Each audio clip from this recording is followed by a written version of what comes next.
Hi, I'm Case Lowe, co-host of the Open the Voice Gate podcast. The one question I'm constantly asked when it comes to Dragon Gate is, how do I get into the promotion? Well, stop asking and start listening to the Open the Voice Gate podcast, released every Wednesday on the Voices of Wrestling podcasting network. For exclusive news and show reviews, look no further than the leader in Dragon Gate coverage, Open the Voice Gate. Hey kids, do you like wrestling? Well, we like wrestling too. We are Shake Them Ropes here on the Voices of Wrestling podcasting network. Myself and Chris Novembrino kind of doing a lazy river of wrestling criticism, going through the news and whatever happened in stateside television wrestling. And also, you know what? Sometimes we just like to watch old stuff and talk about that too. Love for you to give us a listen. If you haven't already, we are Shake Them Ropes here on the Voices of Wrestling podcasting network.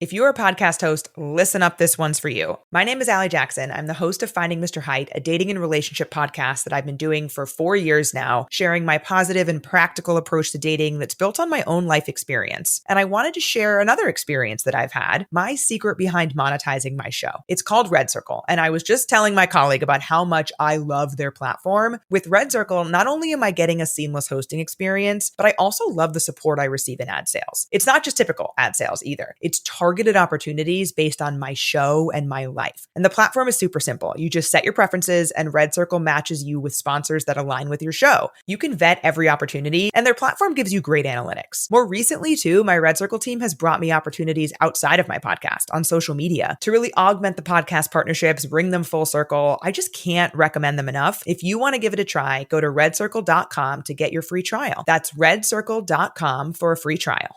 This podcast is a member of the Voices of Wrestling podcasting network. Visit voicesofwrestling.com to hear the rest of our great podcasts, as well as show reviews, columns, opinions, and updates across the world of wrestling.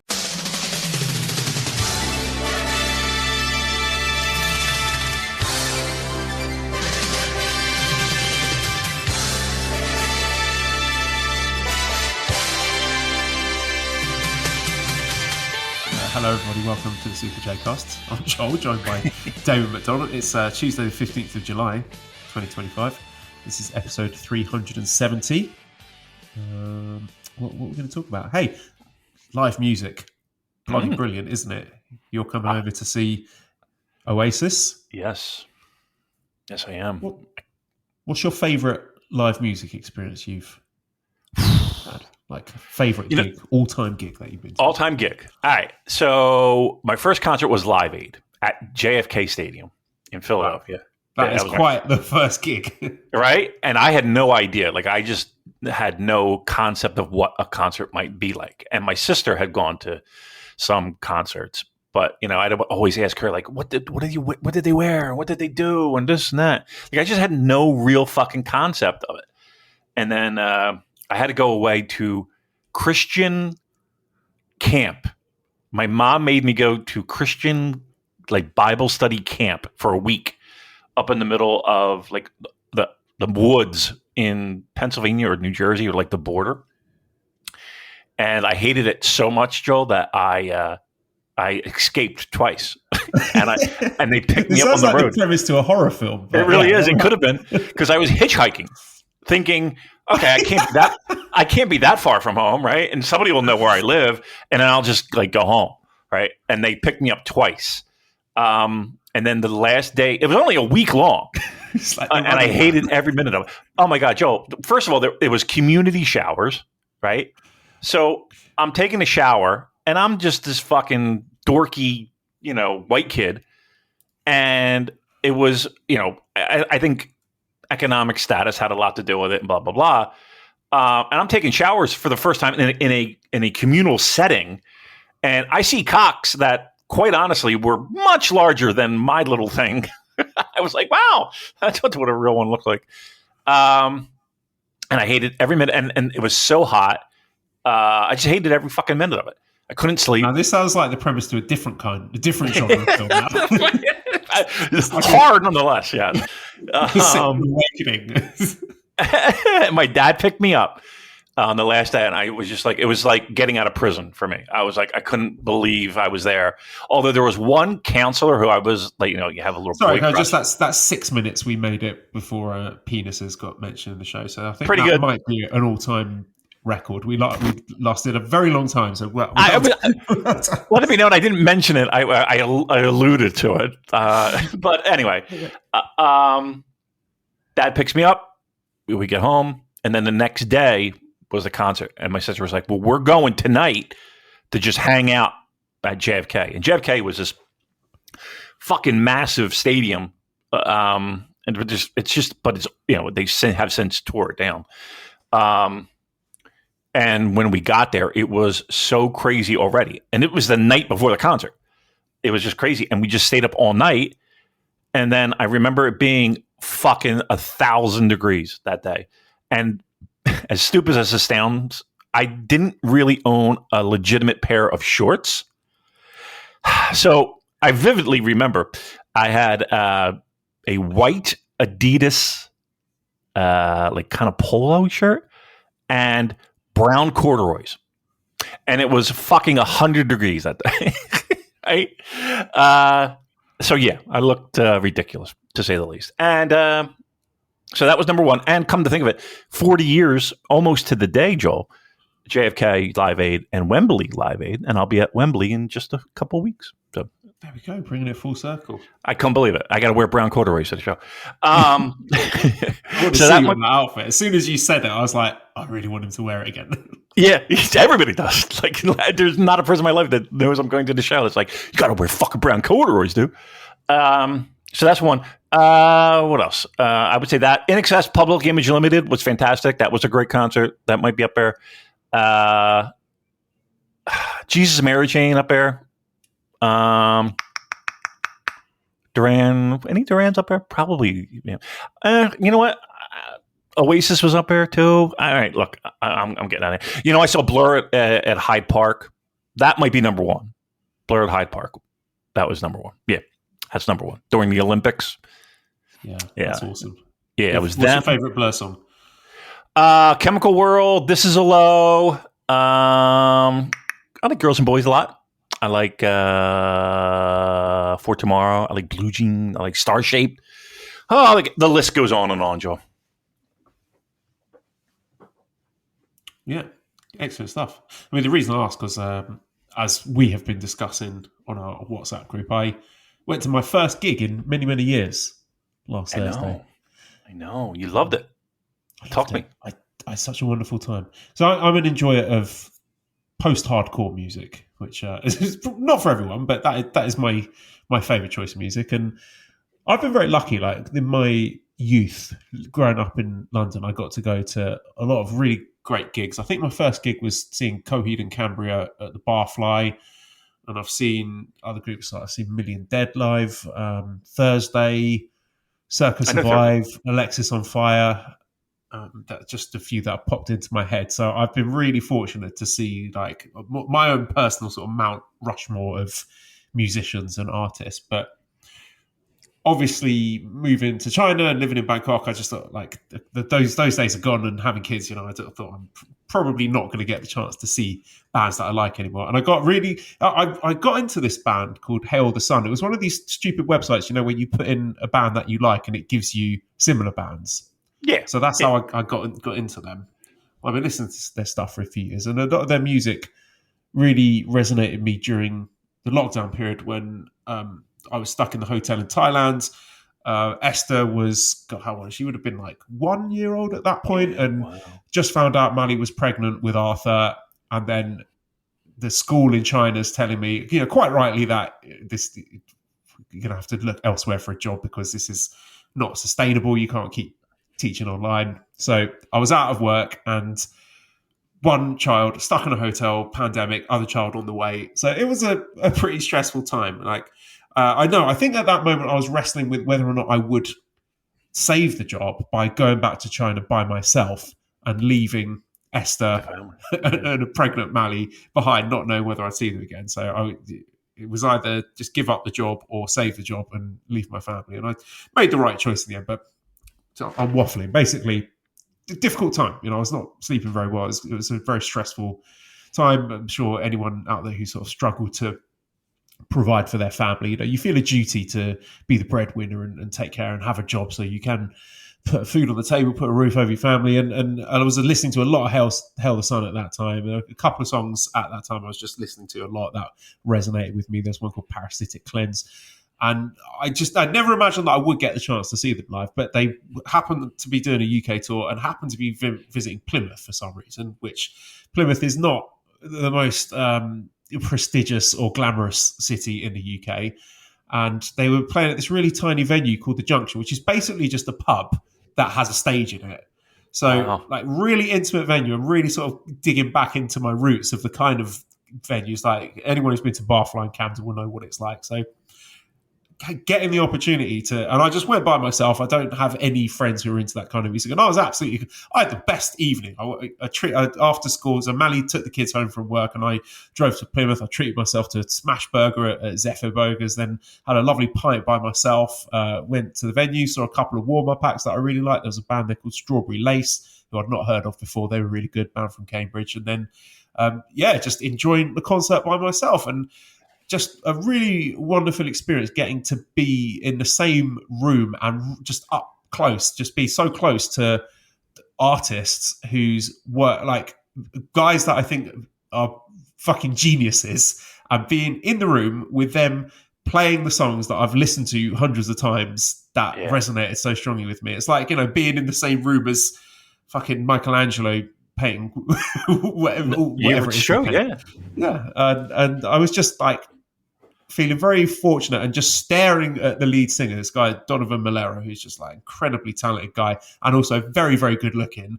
And so I was just like for an hour just staring at him, always sort of open mouth, like, you're amazing. Not just sort of like physically, but I was swooning. I was like, you are incredible. Like, you are very good looking, and also you're playing this amazing music, and you've got this beautiful singing voice. He's from California, so he's got this lovely sort of lilting American voice, and he's like, he was telling the story about how the band manager, this was in between fairly big festivals that they were playing at, and the band manager basically said, like, do you guys want to have a day off, or do you want to play in Plymouth? And they're like, fuck it, let's do a gig in Plymouth. And just hearing him like, I went to this delicious vegan cafe in Plymouth. It was just really bizarre, like seeing him just being in the same room as this guy and listening to his music. And then when the show had finished, he was standing by the merch stand. I bought a T-shirt previously, and I wanted to go over, and I don't know what. I think I just wanted a hug. I just wanted to hug him and say, I love your music, man.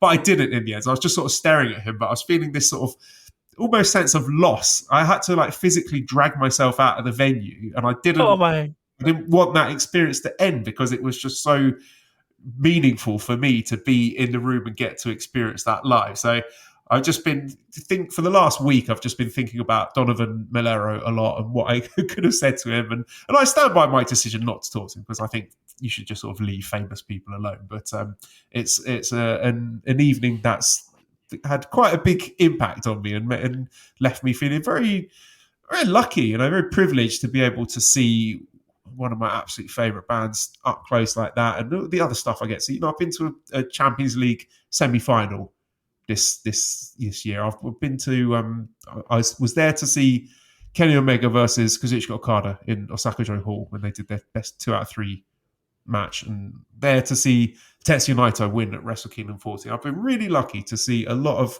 really cool shit live and in person. Just feeling very blessed at the moment, Damon. I love it. That's an actual beautiful story, dude. Yeah, there's nothing like that and that feeling. I told you, I was like, dude, just shoot your shot. Like, if I'm in a band and somebody came up to me, I mean, I just think about like, and again, this is no comparison, but like even silly times when people would come up to me for this show. And like, I'm just always blown away. Like, thank you. I mean, I can't believe that. Thank you. You know, it means so much.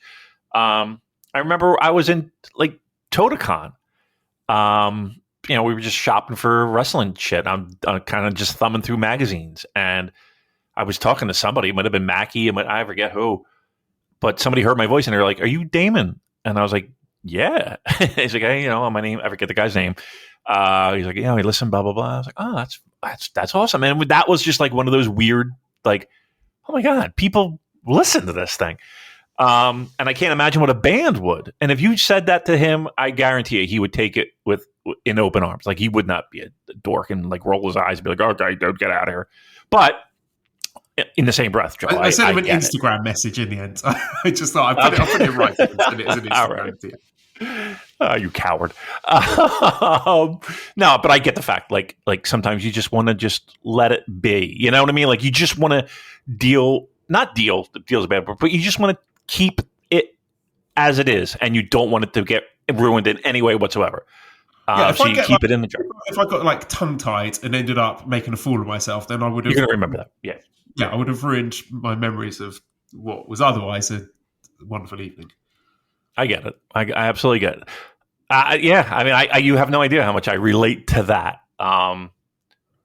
Suede coming to Philly. I mean, Suede is a band that I never saw live, and I had tickets to go to see them at Ali Pally, as a matter of fact, and it was them and DMAs, and show got canceled.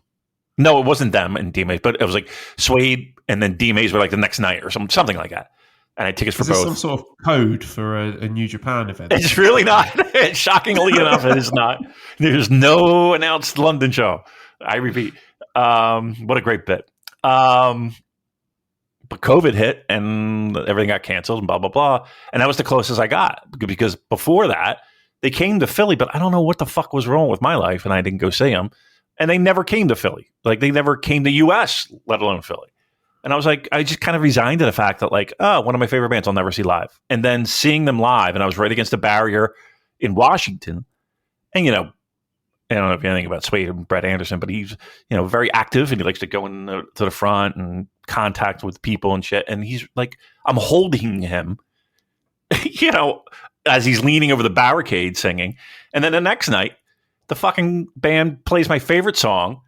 And it's a B-side, and it's one of their most popular B-sides, mind you. But the fact that they rolled it out only in Philly while I'm there, I was just like, I'm going to die. I could die right now and just be happy. I'm with my friends, my favorite song, one of my favorite bands. What else could I ask for? But there are times where I'm like, yeah, I'm very fortunate. For all my moaning and all my griping and all my fucking fancy pants needs, like, there are times where it's just like, if you took a list, dude, and wrote down some shit, it's pretty cool shit, pretty cool stuff, from the wrestling stuff to the sports stuff, wrestling, music. Yeah, I think we're both pretty fortunate. This is the show gratitude and appreciation show. Brought to you by Kraft. Musical circle jerking with children. Yes. I told you, I was like, can we do a music podcast one day? Yeah, I really want to do it. Well, what's holding me back from doing it? I should and will put stuff on the Patreon, but I just worry that I don't have anything interesting or insightful to say about music, because I'm not. I don't know that much about music. I'll just be like, here's a song, this is cool, I love this song, and just stick it on there. But I think my rule with the Patreon, which I need to stick to, is don't overthink what I'm putting out there. Because if I start worrying about what I'm going to say and whether or not it's going to be good, then I'll just get paralysis and I won't end up doing it. So I'll just don't think about it, just record it, put it up there, and it will be fine. I did that. I kind of wanted to have that mixtape, and I never did it. Like, I did it. I still have it.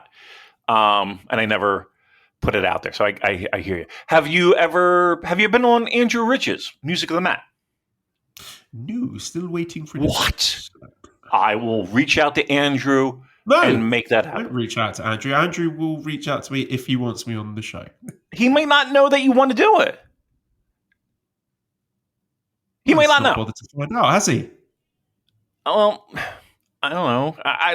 But I know that when I met him in Lowell for a New Japan show, we talked wrestling, but we talked a lot of music. So that, I guarantee you, he'll do it. He just might not know. And I think I want that to happen. I'm making it happen. I'm texting him right now.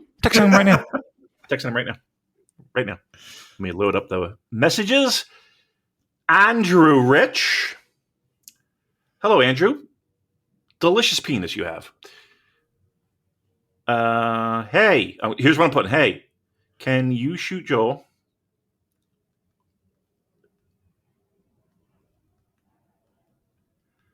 a invite to music of the Matt. He would love to come on. Done. I'm going to ghost him now. I'm not going to reply.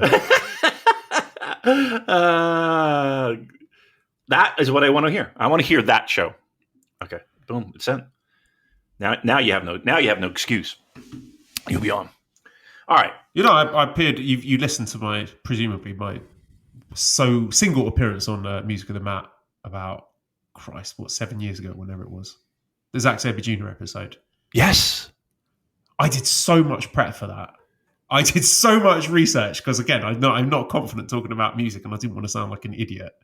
I was extremely nervous going on. Really? The Music of the Mat, yeah. Oh my God! I like, he would give the theme, and it's like list of songs, and I'm just like in my element. Oh, I want that song, and I want that song. I spent more time changing my list than anything else, and then talking about the song. I probably wax on more than I should. I love doing that show. It's like the only show I'll do. To be honest, I should. My problem with doing appearances on other people's podcasts is then I can't monetize it. I want to be the one organizing it so that I can put it on the Patreon and make people pay money. All right, but can I say this? As quickly as I sent, yeah, I can do that for the next episode after recording the one I'm recording tomorrow. As if I haven't got enough on my plate. I'm doing fucking daily G1 audio, and now you've lumped this. You are in. You are in. Andrew Rich, you're the greatest. Look at that. You're in. Nice. I'm typing a big nice. You the man. You are the man. I'm going to put a Walker Stewart on him.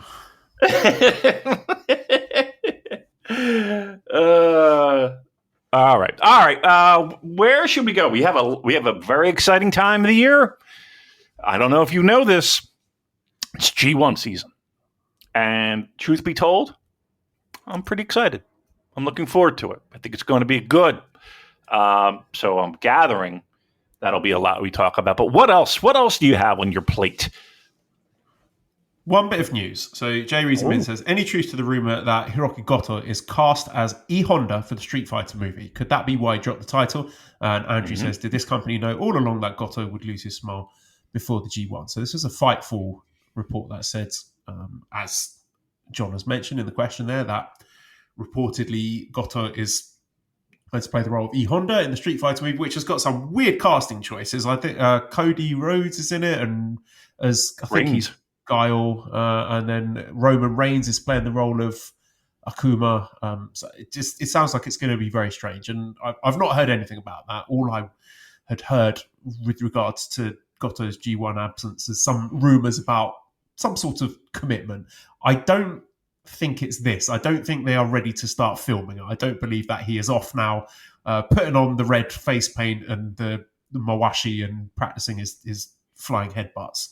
These things take a lot of time to get off the ground. So I don't think that his absence is because they are filming this or pre-production, anything like that. I think he's just taken time off personally.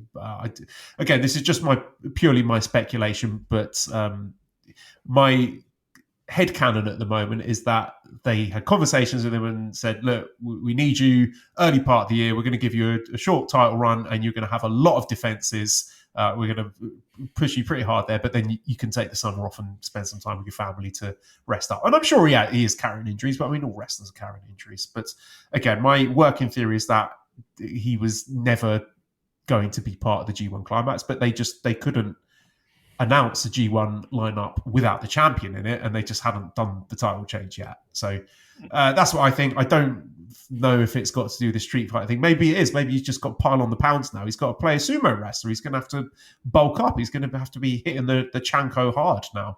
But no, I don't think the two things are directly correlated. Wouldn't that be something if he was in it though? Like that conversation? Like how... I mean, there is a little bit of a similar... He's in it. Like I've got no reason to disbelieve that. Yeah. Right. Again, I don't misunderstand me. I'm not saying, no, I don't think he's going to be in this movie, but I don't think the timing lines up. Like the reason he is missing G1 Climax is because he's appearing in this movie. Right. Okay. But the idea of that conversation of, you know what, I know a guy who and it's Hiroki Goto, and that like sitting around the producer's table. for that. That should be that would have been an interesting conversation. But yeah, again, the timeline is the issue there. So that makes perfect sense. But we'll keep our eyes and ears peeled and let you know if we hear anything new. But as of right now, that's what we understand. 50 Cent, he's playing Balrog, I think. Maybe that. I mean, that would be huge. Like, if it does turn out to be a popular, successful movie, then I know there's a chance for New Japan to cash in on some of those eyeballs. And I texted you. I was like, tonight on the Late Show, it's Tom Hanks, Hiroki Goto, and musical guest U2. That'll be the Tokyo Dome main event. Hiroki Goto in full E-Honda sumo wrestler cosplay against 50 Cent.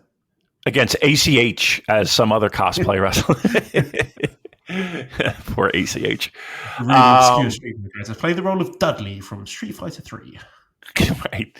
But if that did come to pass, that would be talk about mainstream press. I mean, that's quite a get. He's done a few movie and TV roles before, hasn't he, Goto? So it wouldn't be the first time for him. He's got the chops, I'm sure. Page. Yeah. I mean, it's amazing how the transition of a pro wrestler to the big screen, it's not, I can't say it's that difficult. And I'm not saying that they're, Jack Nicholson or anything, but yeah, you get my point. It should be I think people are more shocked at what pro wrestlers can do when they, quote, act. Just because there's a lot of similarities, let's put it that way. So there you go. That's good stuff. Good for him. I hope he gets it. You know what? If he gets it, I would see the movie then. So okay, there's one person. We'll have to do like a watch along or a review of it for the patron. Absolutely. In the cinema, getting out the microphone and be like, right, let's right. All right, you want to count it down, Joel? All right. All right. Let's move on then. So Daryl says, will Joel be sounding like Honma after doing daily Patreon G1 Climax updates over 19 shows? So yeah, I'm going to commit to it now. $10 tier, I'm going to do G1 daily audio. I can't vouch for it getting up within a certain time frame, but I do promise an episode for each of the G1 shows at some point. Wow. Yeah, I'm going to do it. I'm excited. I'm looking forward to it. So get your fucking out, sign up on Patreon, and you can enjoy that. And also, I'm going to be recording a show with Jay Michael from Voices of Wrestling tomorrow to tackle the G1 Climax preview from the ubiquitous, idiosyncratic way that Jay Michael approaches things. That's going to be very different to our discussions today. So again, $10 tier, me and Jay Michael breaking down the G1 Climax using all the data and the booking trends and patterns that Jay Michael is so good at tracking throughout the year. So yeah, that will be a very different sort of preview, but I love that. I love that. Like the method behind the air quote madness. I love it. Pulling back the curtain, seeing, yeah, I'm into that. I'll give a little preview, a sneak preview of stuff that Jay Michael has sent me that I think he thinks that will be worth talking about. So he wants to talk best of the Super Juniors issues that might influence the G1, the flow of the G1, so the way sort of the matches are structured, like the front loading of particular matches. There's going to be conversation about final nights in general and the booking patterns of final nights, champions in the G1 and how different champions have historically performed, like, your white belt, your world title, never champion, things like that. Booking strength, he's a big proponent of that. He tracks that really carefully, and how booking strength tends to impact the way a wrestler might be pushed or not during a tournament, and talk about the different venues as well. So I think there's going to be some really interesting stuff there that we won't talk about today. We're going purely on vibes here, but yeah, I think it will be very interesting. I'm looking forward to it. Good stuff. I remember him doing the show last year, and yeah, I think that could have been a 4-hour show. I think just talking about a lot of the things that are covered there. So yeah, I think it's a definite listen and a must listen. So as you would love to say, get out your fucking wallets. Let's go. There's been a lot of really good previews out there. I know Chris Sampson's been super busy. He's been making a lot of guest appearances on. He did, I think he's wrestling Omakase with our friend John Carroll. He did Keeping It Strong style. So yeah, we've heard a lot of really interesting previews of the G1 Climax from different people. So I'm going to try to approach it today and tomorrow from a more unique angle, because I don't want to just be repeating and rehashing the same things that everyone else is saying. I saw Sam says giveaways. Oh, look at you! Look at you giving away the farm. Wow. Chris approached me to ask for that. See, I'm always scared about that because basically the prize for winning the sportprowrestling.com G1 Pick'ems contest is a Patreon subscription to all the big ones. So we've got Super J-Cast Patreon, Keeping It Strong Style, We Work Stiff, all of those guys putting up a certain amount of free months for their Patreon for whoever wins. But I know that once that goes public, there's all going to be replies and quotes going, "Oh, that's more of a punishment than reward. Can I have it without the Super J-Cast?" right, I'm sure. We occupy this unique space as sort of pantomime villains within certain sections of different fan bases, which I love. I think I find that very amusing. Like, there's people who work themselves into a frenzy imagining what I might say about a particular thing. Like, imagining me there was one that someone shared me imagining us getting really angry and upset about Gabe Kidd wrestling Shibata on AEW, which I happen to think is great that he's wrestling Shibata on AEW, because he ain't going to be fucking wrestling him in New Japan. That's not happening. Right. So if Tony Khan doesn't run it, no one's running it. So I say go for it. I love that. That's really good. But there was one comment about, like, someone said, I hope it was something like, I hope they smash up the equipment in their studio. I was like, studio equipment? What kind of operation do you think this is? Are you kidding me? I'll tell you what, I'll mail it to you. You can have it for free. It's a fucking microphone in my MacBook. Right? Wow. Woo! The studio. Yeah. Live from the studios of the Voices of Wrestling Podcast Network. What? What are you talking about? He's on the other side of the world, dork. Come on. I'm sorry, love. Yeah, my children and my cat just keep having to get into the studio somehow. I shouldn't have told them the address of the studio where we record. I swear. Well, we're actually every week we meet in Iceland. It's like the midway point. So we both fly in. Yeah, we both fly in. You fucking dork. Oh, all right. Well, listen. That's very funny to me. Dorks. It's better to be better. Yeah, I mean, I'm just glad people are talking about me. I'm glad that innocuous tweets that I might have fired off several years ago are still causing a lot of people intense psychic damage. That's extremely funny to me. So it is hilarious. Keep it up. I enjoy it. Hey, listen. But yeah, we've been doing it the longest, and we're still the best. So sorry about that. Fuck faces. All right, where are we at? So if you've not done it already, sportprowrestling.com G1 Pick'ems, incredible. Like, the amount of work that's gone on from Chris with all his stats and everything, and also particularly Jeremy Sexton for the sort of technical side of it. It is unbelievable, Damon. It is some of the best, like, fantasy. No, I'm going to say the best fantasy sports website interface I've ever seen. Like, this blows any sort of, like, World Cup or fantasy Premier League out of the water. The way that you've got not only all the statistics that Chris has put in there for each match and the history between the wrestlers, but the way that those league tables update with each and with each result you put in, so you can see the permutations and see by the head-to-heads who's going above whom, even when people are tied on the same points tally. Like, it is an absolute tour de force. It's a magnum opus of G1 Pick'em. So if you've not done yours, do get involved. And well done to Chris and Jeremy, because it's brilliant, isn't it? Chris and Jeremy kicked ass. And I remember saying it last year, how amazing it was, and the ease of use. Again, if a Yankoid imbecile like myself can do this in literally minutes, it's fantastic. It's easy.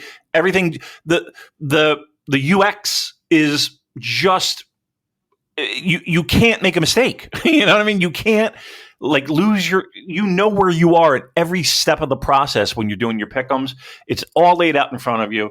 I cannot say more great things. If you look, I don't care what you're thinking of the G1. Like if you're into it, if you lost steam, if you're fired up, whatever. Go to g1.sportofprowrestling.com. Do the brackets. And I promise you, you'll get a little bolt of energy. You'll get a little, and if you're already pumped up, you're going to be more. Go do the brackets, and I don't give a flying fuck if you don't like the gifts or not, or the prizes or whatever. Maybe you do. Look, I think there's so much value in those giveaways. Like if you don't like us, great. Okay, whatever.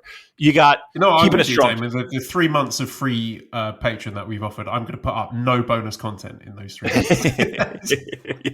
Yeah, you have to be vetted.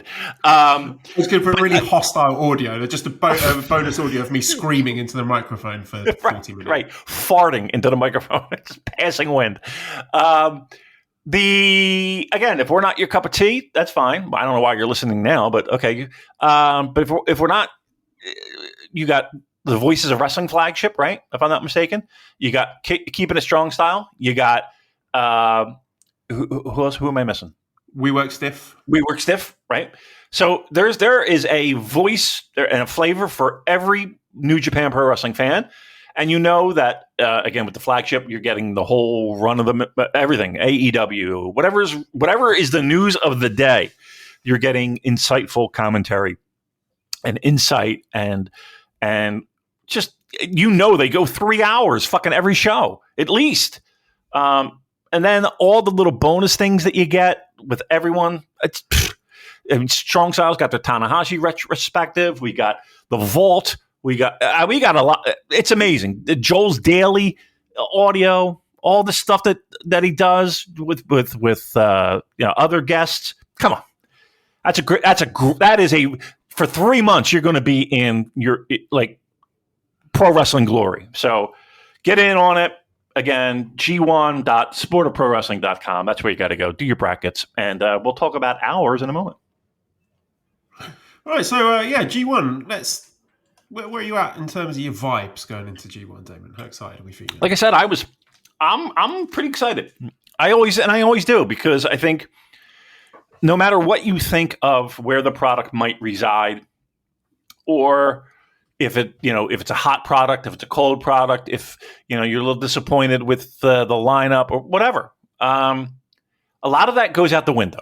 And what you're going to see is, in my eyes, a month of fantastic pro wrestling. That's not to say that, night 5, match 2 is going to be a barn burner. It might be, okay.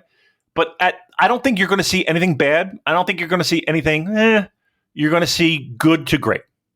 And that is consistent. Now, again, that also depends upon where your bar is. But it's time. Like, it's the best time of the year. It's fun. There's always little hooks, little things, little nuggets. And we got a hunger. Without question, we might not have the sexiest lineup this year, but I will go on record and say, I think we have the hungriest group that we've had in a long, long time. Like we have. No, Don Farley didn't qualify, Damon. Oh, that's hungry. I get it because he's rotund. I think there's a lot of people with chips on their shoulder. I think a lot of the workers in this tournament, some of them have a little something they want to prove, and this is the platform and the stage to do it. So yeah, am I going to sit here and lie and tell you and sell you a bag of goods that I don't believe in? I'm not like jumping off the ceiling here, but I gotta be truthful.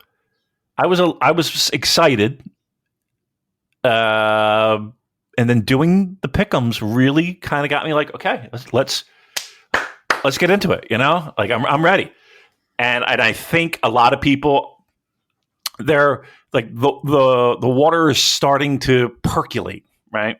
And we're not at a full rolling boil yet, but I think people are starting to realize that okay, we're in for some good stuff. We're in for good stuff.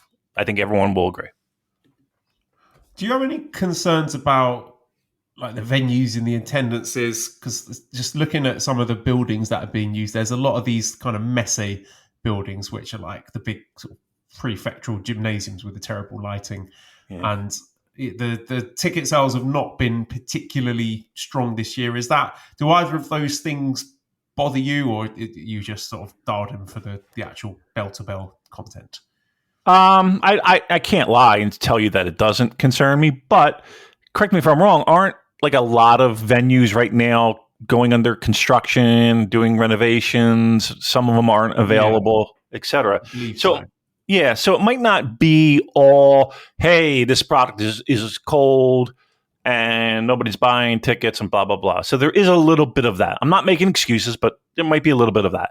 I'm always curious as, okay, maybe the advance isn't as sexy as we would want it, with buildings just sold out left and right. I'd be curious if walk up, like, okay, let's just say the first night is what it is, but the show itself was like, whoa, that was good. And maybe night 2 is another example. I wonder how the actual tournament helps boost sales, right? Because I think at this point, that's the only thing that they can do. Right. So if the tournament is hot and the matches are good and the stories are good and people are building up momentum, then more people are going to want to go. I would think so, right? That's what I'm holding hope on. And we'll see. That's the only thing. I would say that's the only thing they can control right now. So that's what you're hoping for. And I can't say. I want to say I don't care. I just give me the wrestling, but that's a lie. I do care. I want financial success. I want business success. I want buzz success, and I want match quality success. That would be ideal. So I've got a question from Daryl here about the format of this year's tournament. So it's been tweaked slightly from last year. So last year it was top 3 from each block.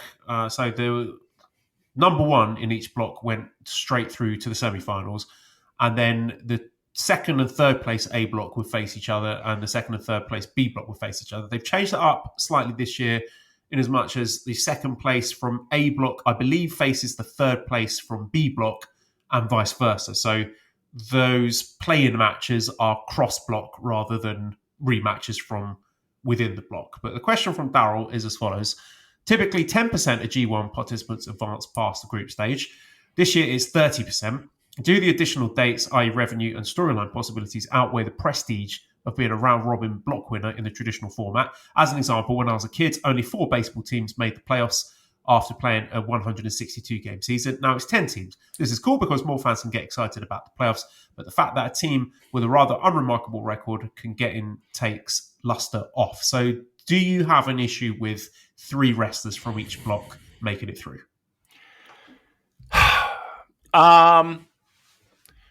I do. I prefer 2.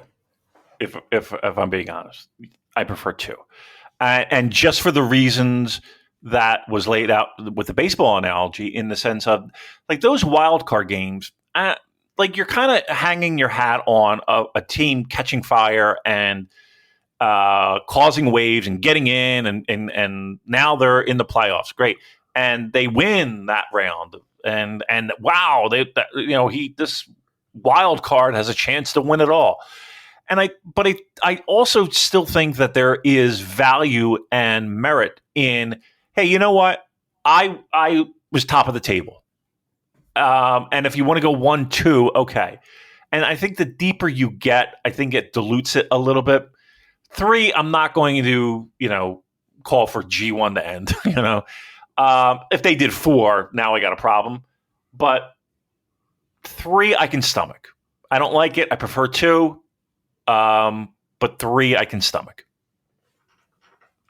Yeah, I think if we sort of take Best of Super Juniors as a contrast, where it was the top person in A block faces the top person in B block, and they made such a dog's dinner of that with just the way that the final nights played out and wrestlers who were already eliminated being in the main event. Like it felt like the final block nights were just such a hodgepodge that I was kind of wishing that there were more people going through, so there were more stakes, because it just felt pretty low stake. And in previous years, it has been a bit clunky. You know, even during the golden years in New Japan, like 2017, 2018, 2019, you could go straight to look at the final block nights and you'd see, like, you know, Kenny Omega versus Ibushi or Okada versus Tanahashi or whatever, and you'd be like, oh, okay, well, that's going to be the decisive match. And, you know, nothing else outside of that is really going to influence that. So I like it in as much as that there's more at stake and it's more unpredictable. But I think the format in and of itself is not a good thing or a bad thing. They still have to put in the hard work of telling compelling stories throughout the tournament to build up excitement and momentum for the wrestlers, because having a particular format is not going to do that heavy lifting for you. Right. And I guess also the one thing that I would say is, like, I just don't like it when math dictates the winner. Like, it's pro wrestling. We should have a winner be, okay, well, that guy won. He won the most matches, right? As opposed to, well, that guy had a win over this guy, and mathematically this one's eliminated unless there's a count out. And, like, I don't want that. That is nonsense to me. And I lose interest. The way Kosei Fujita made it through his block in Best of the Super Juniors by having to rely on other people losing, it didn't make him look strong, did it? It made him look correct. Like he was lucky. Right. I don't want people to slip on a banana peel and get in. Not here. Not now. And that's happened. You know, it's not like it hasn't happened. So again, I hate it when you know, you turn into fucking Dave Meltzer and you know, you got out your fucking slide rule trying to figure out who's in and who's not and the tiebreakers and all that horse shit. I would much prefer, you know, 1, 2, maybe 3 that are top of the table, and, you know, we're going to let the best people get in and the best people win. That's to me, that's the heart and soul of what this tournament is all about. So we're going to approach it slightly differently to the other podcasts. What we will do is we'll do A block and then B block, but we will start with wrestlers that we think have no chance of making it out the block and hopefully reach some sort of consensus on that until we kind of whittled it down to the wrestlers that we think are going to be in that top 3. So we'll do that for A block, then B block, and then after that, we will have a chat and prognosticate what those knockout stages, the play-ins, or quarterfinals, semi-finals, finals might look like, rather than being like, right, in alphabetical order, first we got this person. So A block, we've got, presumably you've got your list of wrestlers in front of you and your pick'ems from the wonderful sportprowrestling.com. So do you want to start us off, Damon? So from the A block, give me the wrestler that you have finishing bottom with the lowest points tally. I have 2 tied at 6 in A block. One of which I was on the fence of, and the other one I kind of wasn't, and for a lot of the reasons that I mentioned just moments ago. So, bottom of the table, block A, I have Old Bolton, and I have Taichi. Taichi only because, not that he slipped on the banana peel to get in, but there was a lot of other factors that kind of played into the fact of him getting in. I still think he'll have great matches, but I look at the lineup of A, and I will say A was probably the more difficult one than B. People have to be at the bottom of the table. That's just the way it is. And again, I don't necessarily think it was really bottom of the table. Really, for me, was between Newman and Bolton, and I don't want to say flipped a coin, but I kind of flipped a coin a little bit. So I had Newman just a couple points ahead, but yeah, Taichi and Bolton. Okay, so yeah, let's talk about Taichi then.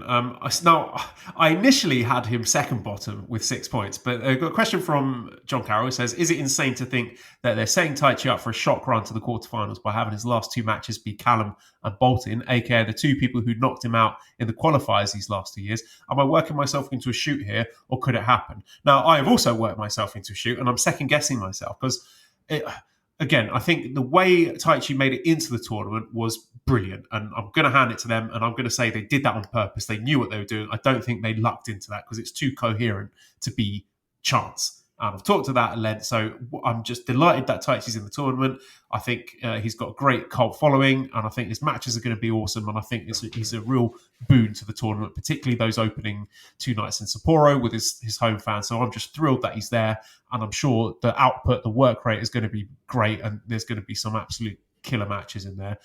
Now, that story is so good with him squeaking in and having that last chance in getting in and all the heartache of not making it the previous 2 years. I kind of think that they could ride that wave fairly deep into this tournament.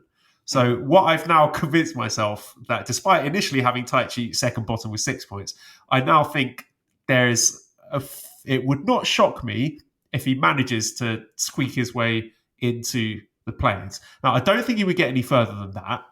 I think he would be, let's say he makes it in, he finishes third place in this block. I think he would be losing to the second place wrestler in the B block. But I do think there is value, and I wouldn't completely hand-wave the possibility of Taichi finishing top 3 in the block. Now, that could just be me wish casting. And if he does finish bottom with 4.6 points, whatever. I don't really care at this point. I've won. I've got Taichi's in the G1. I'm getting 9 Taichi singles matches, so I'm happy whatever happens. But do you think that, with all this stuff that they've been doing, with the Goto run and managing to wring the maximum feel-good drama out of that they might try and do something similar with Taichi? I mean, the scenario that was laid out is nice. Don't get me wrong. The thing I struggle with, though, Joel, is who do you move down? Because there are a lot of names that I think need to be at the top of the table. And the 4 that I have down the bottom, I think at least 3 of them, it feels like they don't have any faith in anyway.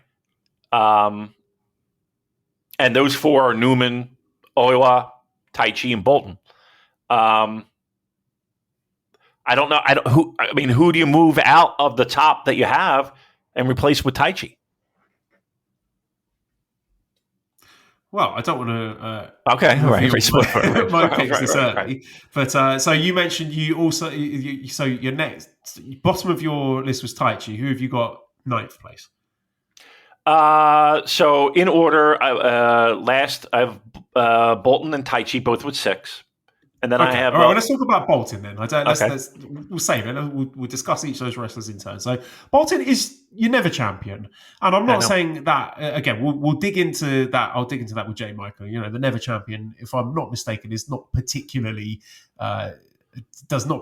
historically doesn't do particularly well in the G1s. I mean, he's got his never openweight title, so that's kind of a prize in and of itself. But I feel with him winning the rubber match against Takeshita and him being a young guy who can speak fluent Japanese and the connection that he's got with Aaron Wolf, and I bet they can't wait to wrestle each other in the future. I don't know. I feel that they might go quite strong with Bolton this year. You're not feeling that?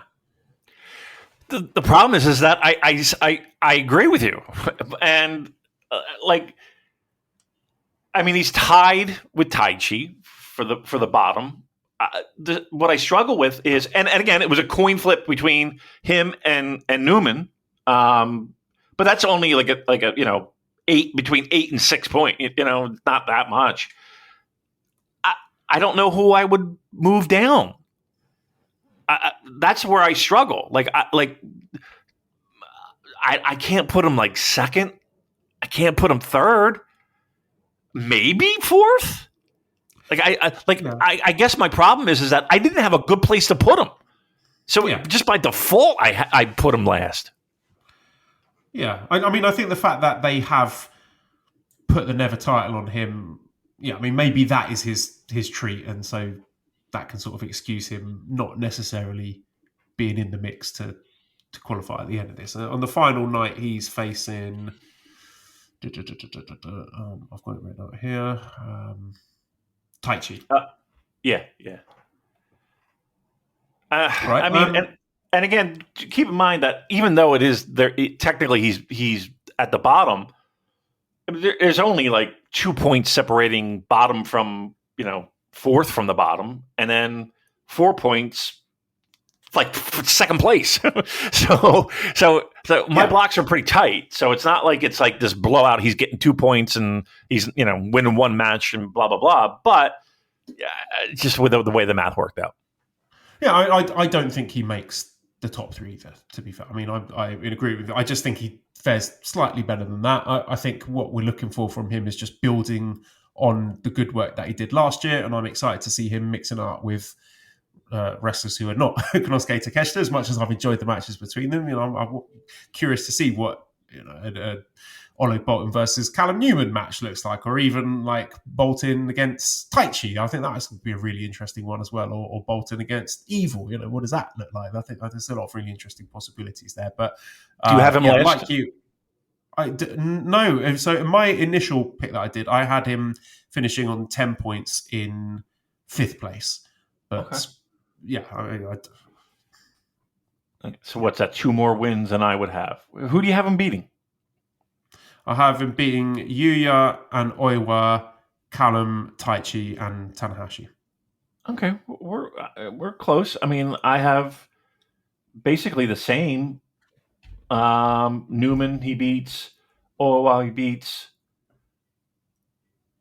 I think like the minutiae of who we have him beating is not relevant. I think we're in agreement. We don't think he's going to be in the top 3.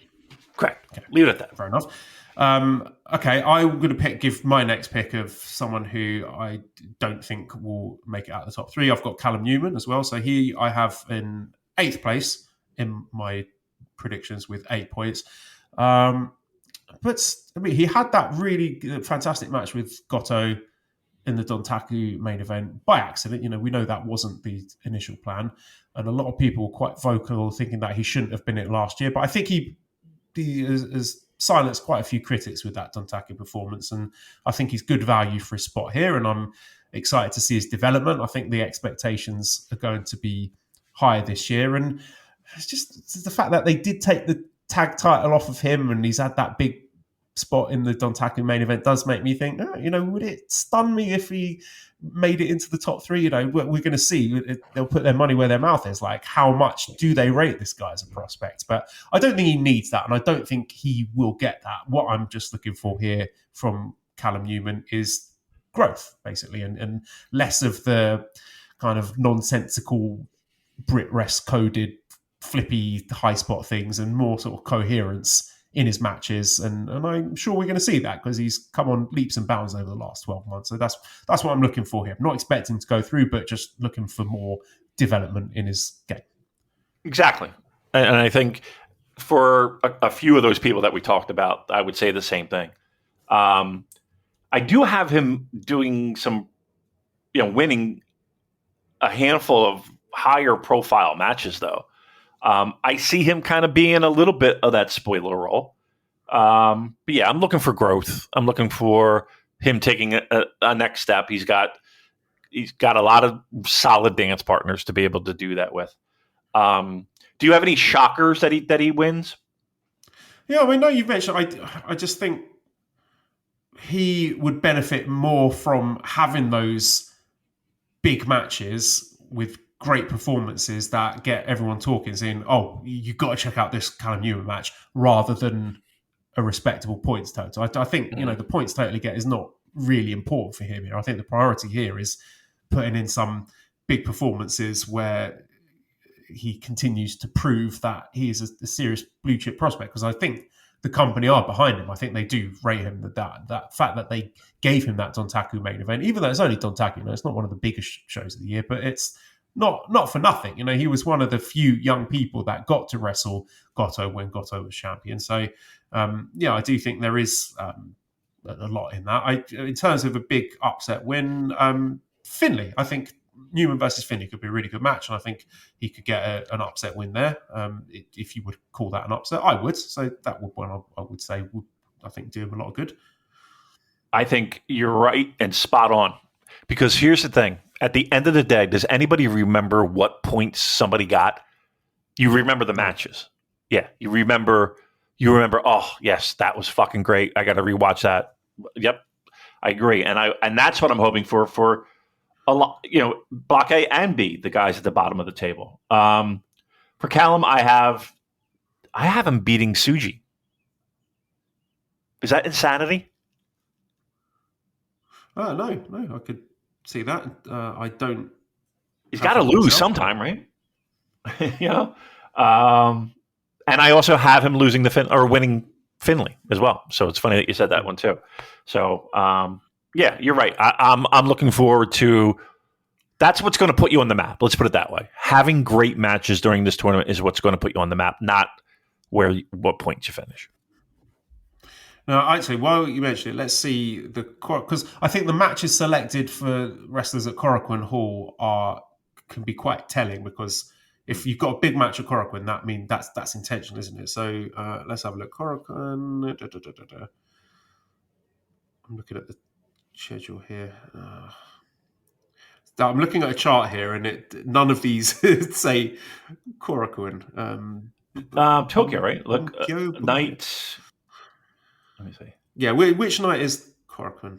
Oh, fuck it, because I found this chart on Reddit which looked good, but it doesn't actually say Korakuen Hall. The 7th. Okay. Yep. Right, August 7th. Okay, August 7th. Night 13. Let's go. Right, Bunkyo. So it's written here on this as Bunkyo. So Callum Newman on the 7th. He has got Taichi. Wait, which night is it? This is rubbish. Night 13, August 7th, Cork and Hall.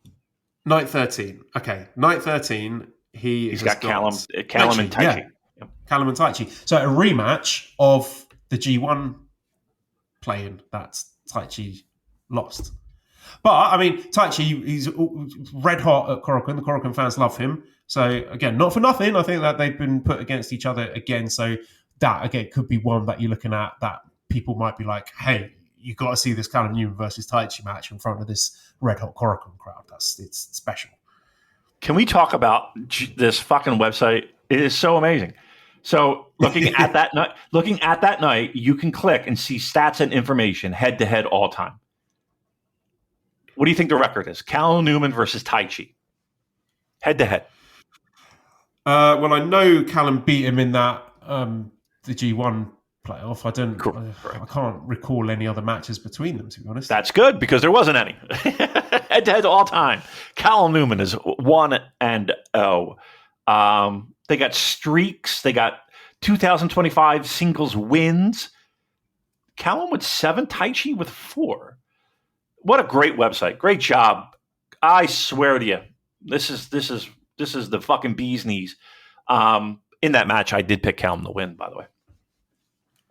All right, I'm going to give you another wrestler in A block that I don't think has a chance of going through, and that is Ryohei Oiwa. I have him on a respectable 8 points, but again, I think the points tally is not important here. I don't think he's in realistic shot of making it through to the latter stages. He has Sanada on the final night, which could well be playing spoiler there.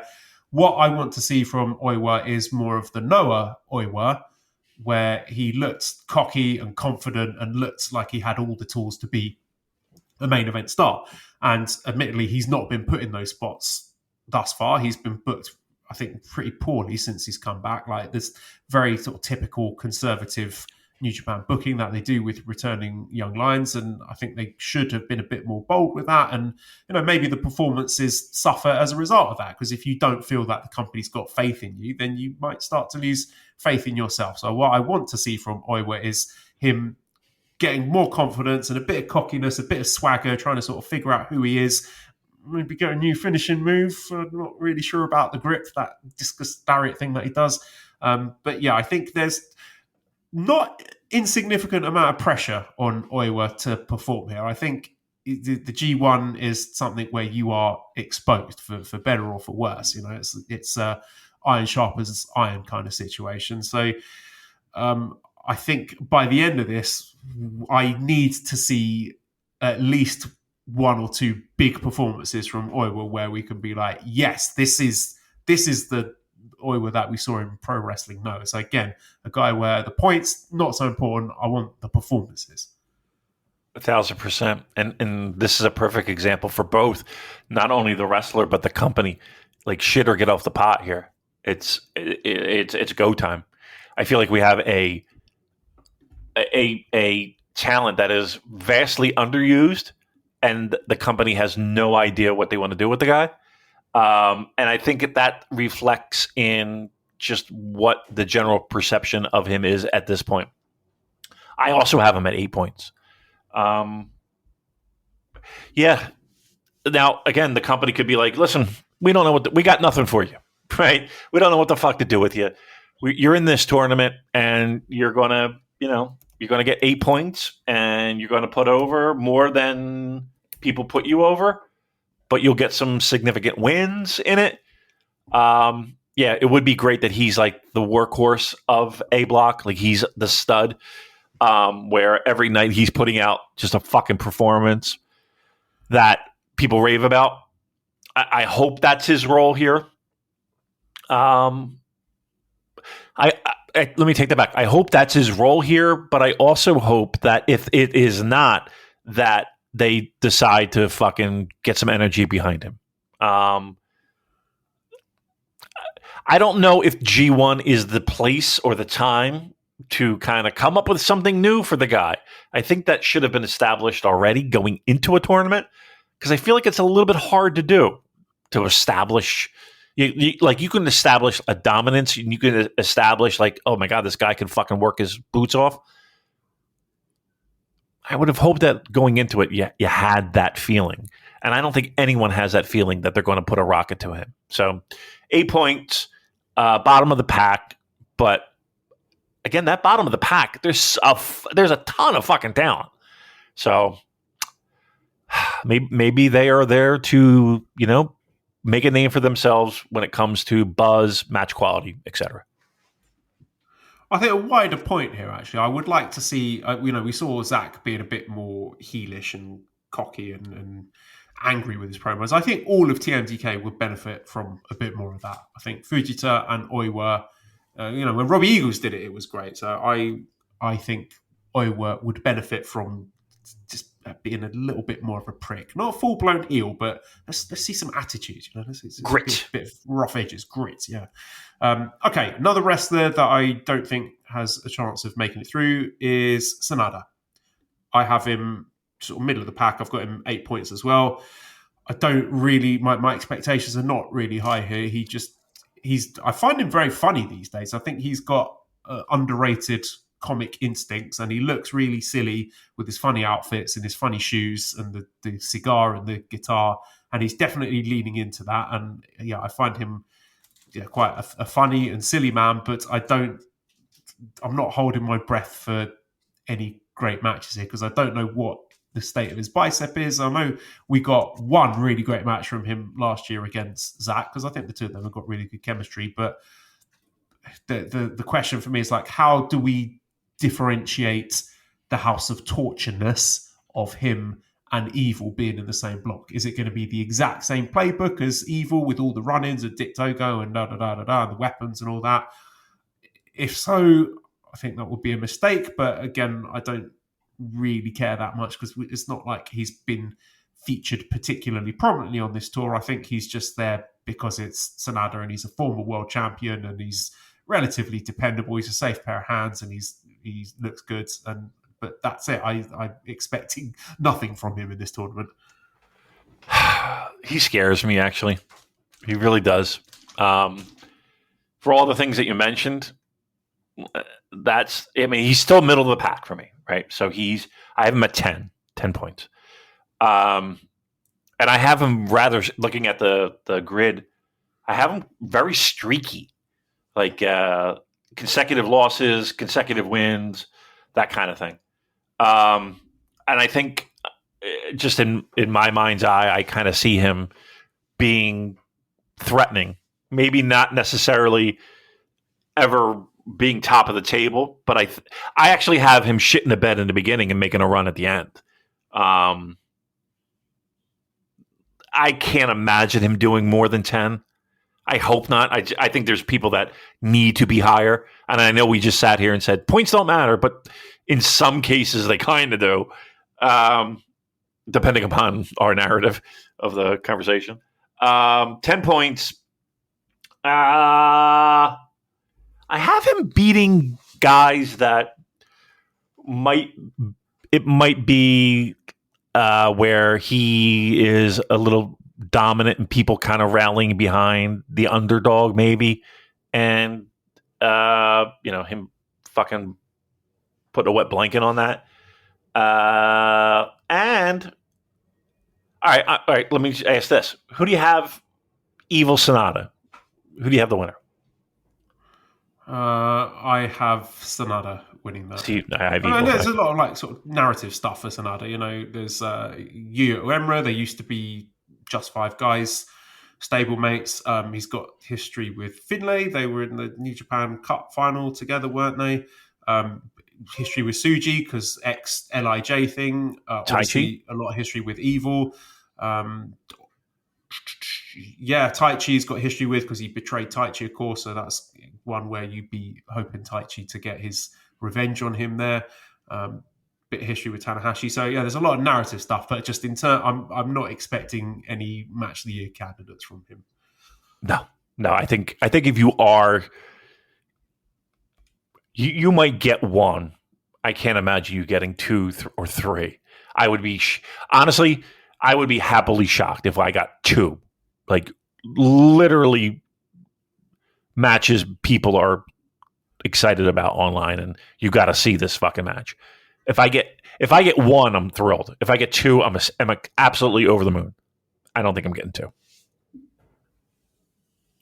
All right, you give me a wrestler then, another wrestler that you don't have in your top three.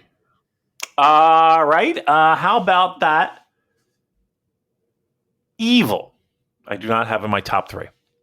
Actually, I have him sputtering out of the gate. I have him in the mix. Like I have him playing catch up after actually going 0 for 3. And then making a big run toward the end and scaring a lot of people. He's in the mix. I think he's going to scare a lot of people, as I said. I think the way this year has been, I think it would be foolhardy to say that, he's bottom of the table. I think he has to be at least threatening. So, again, I have him. They love that narrative of, guys starting cold, heating up. Guys starting hot, cooling down. So I put him in the 0 for 3 and then making a big run. Yeah, he's been booked quite strongly this year. And lest we forget, he did win that big dog collar match. As shit as the match was, he did beat David Finlay on that. And that had me dooming, thinking, fuck, they are pushing him. He is going deep in the tournament. This is going to be the summer of torture. We can't hand wave that completely. I mean, in terms of what function he plays, I think he's basically just like Dastardly Yano at this point. I almost sort of verging on saying he's the night off match, just based on all the shenanigans and smoke and mirrors and everything that comes into play with his matches. But based on the way he's been booked leading into the tournament, I do think he's going to be a contender. I do think there's a non-zero chance of him making it into the latter stages because they have to do that from time to time with Evil to keep that level of threat alive. The only thing that's given me pause is the fact that his final block match is against Tanahashi, and that very well may be Hiroshi Tanahashi's final G1 Climax match, and I think that will be a nice spot for Tanahashi to foil Evil yet again, although Tanahashi is racking up quite a few wins, high-profile wins against Evil. So again, would it shock me if Evil just destroys him and that's it? That's Tanahashi's last G1 match to build heat for Evil going into the knockout stages of the tour? No, that wouldn't shock me as well. But if I had to pick, I think it's Tanahashi playing spoiler for Evil. So I've got him 4th on 10 points, just narrowly missing out after being spoiled by Tanahashi. We'll probably get a fuck ton of run-ins, but yeah, he's Evil Yano, basically. You read my mind. And I did save that Tanahashi match as a win because, again, for all the things, once again, that you mentioned, ultimate babyface versus New Japan's ultimate heel. Why not? And I'm sure there'll be tons of smoke and mirrors and razzle dazzle and hocus pocus. I'm all for it. I really am. I'm all for it. And I think that would be a kind of a great way. Tanahashi with the whole, we're going to get rid of House of Torture and we're going to cut that down. And okay, the president finally does it, finally chops him down and puts him in his place. So, yep, I have him in that role there on that last night. But, I have him once again kind of making that run, starting off a little weak. Evil and Sonata. Sonata gets a win, though. He does get a win. A big win over Yota Tsuji, as a matter of fact. But, Evil starting cold, but heating up all the way until the end against Tanahashi, and Tanahashi being the guy to say, fuck you. You ain't going nowhere. So where have you got Tanahashi then? Tanahashi, I do have at 10 points. So that's a lot. It is a lot. Hear me out. I truly believe that if he's going to be at 10, he's going to start out winning. He's going to win more matches than he loses, right? In the beginning. I've said it from the jump, Joel, that I am most concerned with him making it the duration of the tournament.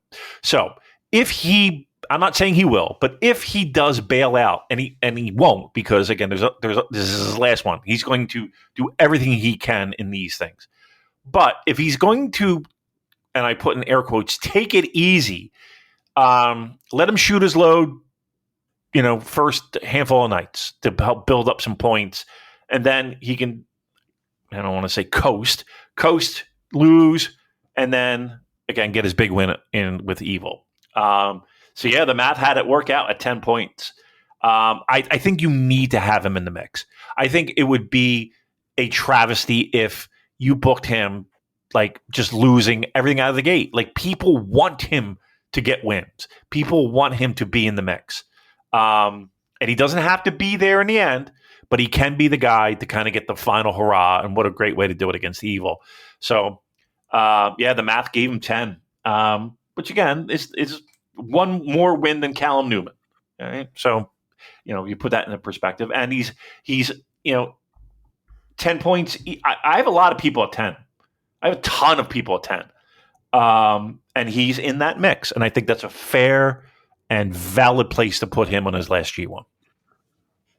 Daryl asks, so Tanahashi in the G1, do we expect his casket at Wrestle Kingdom to be wheeled down the aisle, or perhaps may appear in hologram form? I mean, there've got to be legitimate concerns about his ability to physically handle wrestling in the G1 and his 5 main events, because he has at times this year looked like he's struggling, and I think he has spread himself so thinly. Like, he has an obscene amount of matches under his belt this calendar year, and I understand what he's trying to do in wrestling different promotions and giving everyone in the company a singles match, and I admire that, I respect that, I understand what he's going for, but I do wonder, as Chris Amps was saying, are we losing a bit of specialness? Like, does it feel special anymore watching Hiroshi Tanahashi wrestle? Is the novelty of this final run starting to wear off and be replaced by us sort of watching through our fingers, being like, oh God, is he going to make it through this? I think, I echo everyone's concerns for that, and it wouldn't stun me if he doesn't make it through the tournament, and I think you'd have to drag him away from it kicking and screaming. Even if he had broken arms and legs, I think he would try to no-sell it and drag himself through the matches and make them work. But yeah, I think I am much lower than you. I only have him on 4 points. I just have him beating Evil and Sanada. I'm pretty sure he will beat Evil on that final night, but I think he's definitely got to give Yuya the win back. I think that's obviously with him pinning Yuya in the match that they had at, was it Dominion? I think Yuya definitely needs to win that one. But I don't have him going that strongly. I don't know if it's credible. I kind of feel at this point losing to Tanahashi looks kind of bad. It makes you look like you're rubbish at wrestling if you're letting old man Tanahashi pin you. But, I'll give him the feel-good wins and managing to foil House of Torture with that whole narrative. That makes sense to me. But, I don't have him as a serious contender going into the latter parts of the tournament. No, the latter parts, absolutely not. Again, tip of the cap to the Sport of Pro Wrestling, g1.sportofprowrestling.com. Looking at these stats, take a guess. How many singles matches Hiroshi Tanahashi has had in 2025? 30? You're right there. 28. 28. That's absurd. It is absurd. And I understand what we're doing here and why we're doing it, but it's July 15th. 28. Wow. Whew. But here's the thing too. Again, great job. What do you think his average match time? 13 minutes. You're close. Like 10 minutes. Okay. 10 minutes. So I would expect we would be in that 10-minute range for a lot. Now, those main events, again, we know how New Japan loves to make those main events 30 minutes. Or, well, maybe not 30 minutes, but in this case, but, it's going to go the distance. It's going to go over that average. Let's put it that way. Yeah, I hope he makes it out alive, man. That's that. What a hell of a schedule, and he's doing himself no favors with this fucking G1. But 10 points. Let's do it. Also, a bizarre move from him. I don't know if you saw from the recent Dragon Gate show. He has anointed Dragon Gate wrestler Yuki Yoshioka with the High Fly Flow. I did. He says the High Fly Flow is yours now, which is an interesting move. And not one that I'm like, he should have given it to a New Japan guy, because I think having another wrestler taking your signature move can sort of be an albatross around their neck, whereby every time they use it, they may find themselves being unfavorably compared to the wrestler that they've got that move from. So I don't think this is like some massive travesty of justice that it should have gone to a New Japan wrestler. I just thought, I saw that, I was just like, sorry, we're doing what now? Okay, right. Whatever. Yeah, you can fuck up your knees for the rest of your career. yeah, you go for that. Yeah, I mean, it was weird to say the least. A lot of weird things in pro wrestling. We're going to give it to him. Fantastic. Here's the thing. I don't think anybody's going to remember that in 3 years, let alone 5 years from now. So I think it'll be okay. He can give it to anybody. I think he actually gave it to you first, and then you turned it down. Gave it to elsewhere.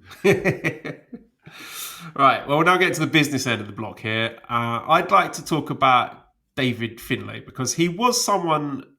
I think he's been booked quite poorly this year, following. And I know it sounds weird to say that, given that he won the New Japan Cup, but since he won that, it feels like he's been booked like shit. Like he's losing pretty much all the matches that he's in. And I wondered if I thought he could and maybe should have been the guy to dethrone Goto, and I thought he was worthy of being world champion, but maybe New Japan just don't see him like that. Maybe they just see him as sort of heel gatekeeper guy who is there to make their top guys look good. And he's still an outstanding wrestler. I still think he's one of the best heavyweight wrestlers on their roster.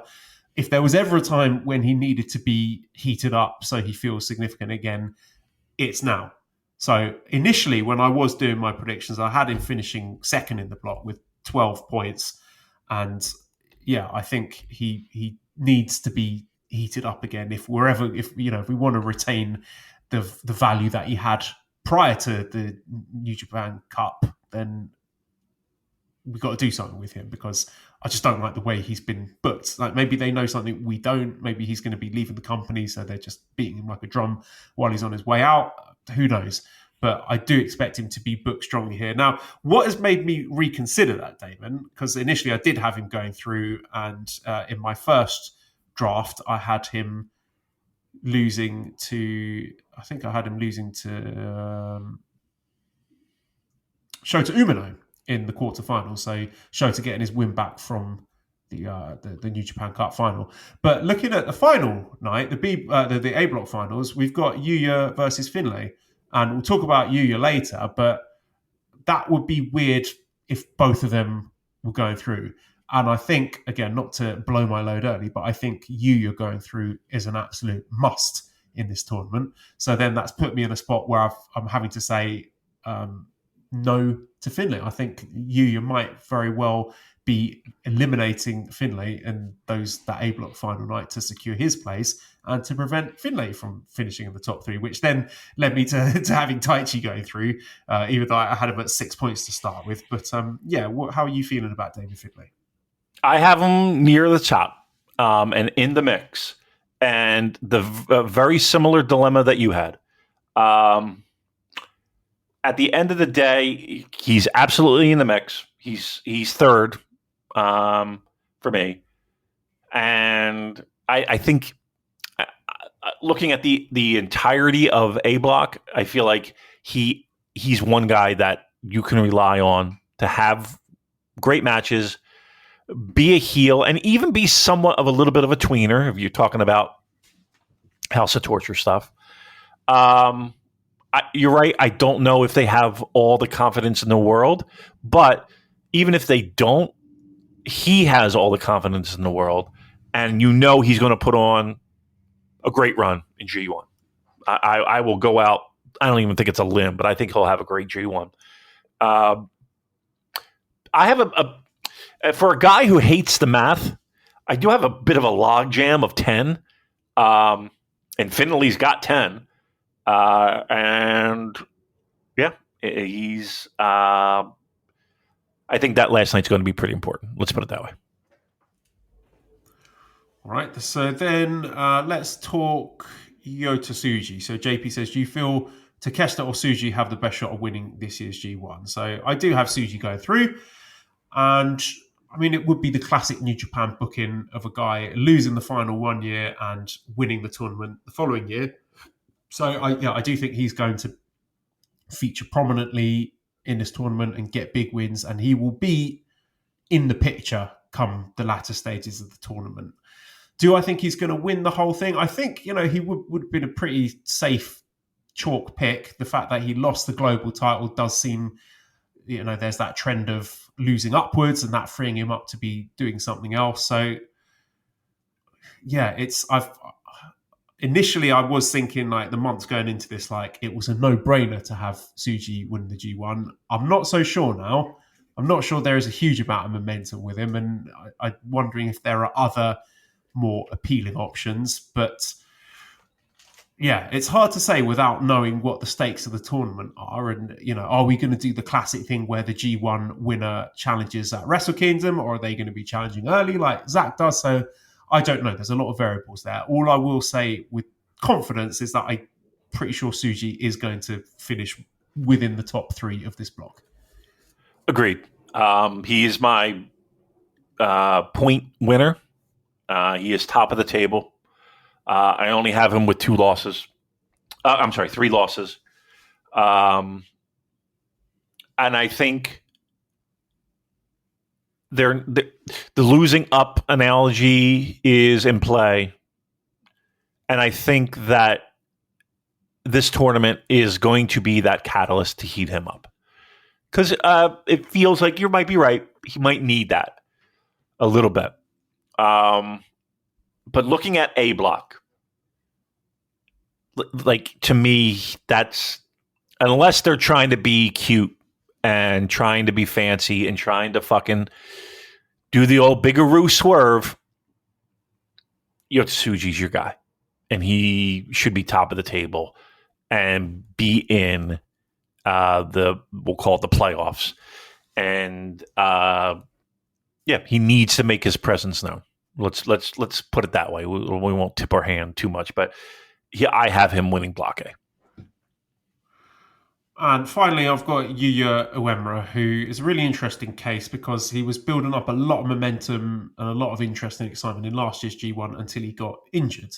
And I wonder if he might have been originally penciled to be the losing finalist to Zack Sabre Jr. Or maybe even he was supposed to win the whole thing. Who knows? But it seemed like the thing that they were doing was each of the young guys, they were giving them a unique achievement. So Tsuji won the New Japan Cup, and then Yuya could have been a G1 finalist. Again, that's just pure headcanon from me, but a lot of question marks over where he would have ended up had he not got injured last year. And it was a real shame because it derailed what I think was shaping up to be a really terrific run for him in the G1 Climax. So I'm hoping he can tap back into that, and I'm sure he will. And I think this is a really important tournament for Yuya. I certainly have him finishing in the top three. I think it is very important that he finishes in the top three. If he doesn't make it out of this block, then I will have concerns. I've been saying and moaning for a long time, Damon, about when are we going to start pushing these young guys properly in a meaningful way. And I think Yuya has all the tools. I just think he needs to be booked strongly, to get some momentum, have some big wins under his belt, and I think things will start to fall into place with him. I also have him top three. He had a ton of momentum going in last year. This year is, I'm not going to sit here and tell you make or break, but I think there's a lot riding on him performing and doing really well. I will say that I don't think it's 1,000% necessary for him to. Let's put it this way. I think it's vital for him to make it into the playoffs. I don't know if I feel super duper 100% strong that he has to be in the finals. He could. I wouldn't have a problem per se, but I think next year is the year for him.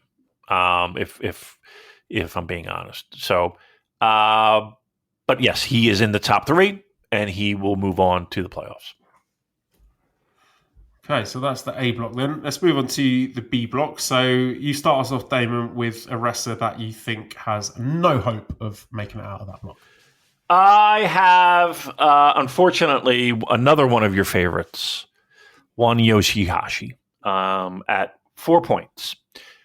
Look, B block, there's a lot of people that, let me put it this way. There are at least three that I think anyone would be comfortable in saying, okay, you're bottom of the fucking rung here. But that being said, there's that bottom rung, and then there's everyone else, right?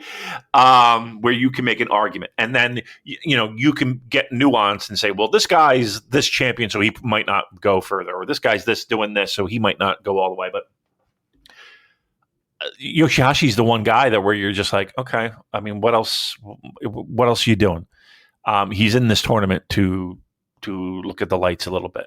I don't think people need to see great pro wrestling. Let me take that. Like, this is not a make or break year for Yoshihashi.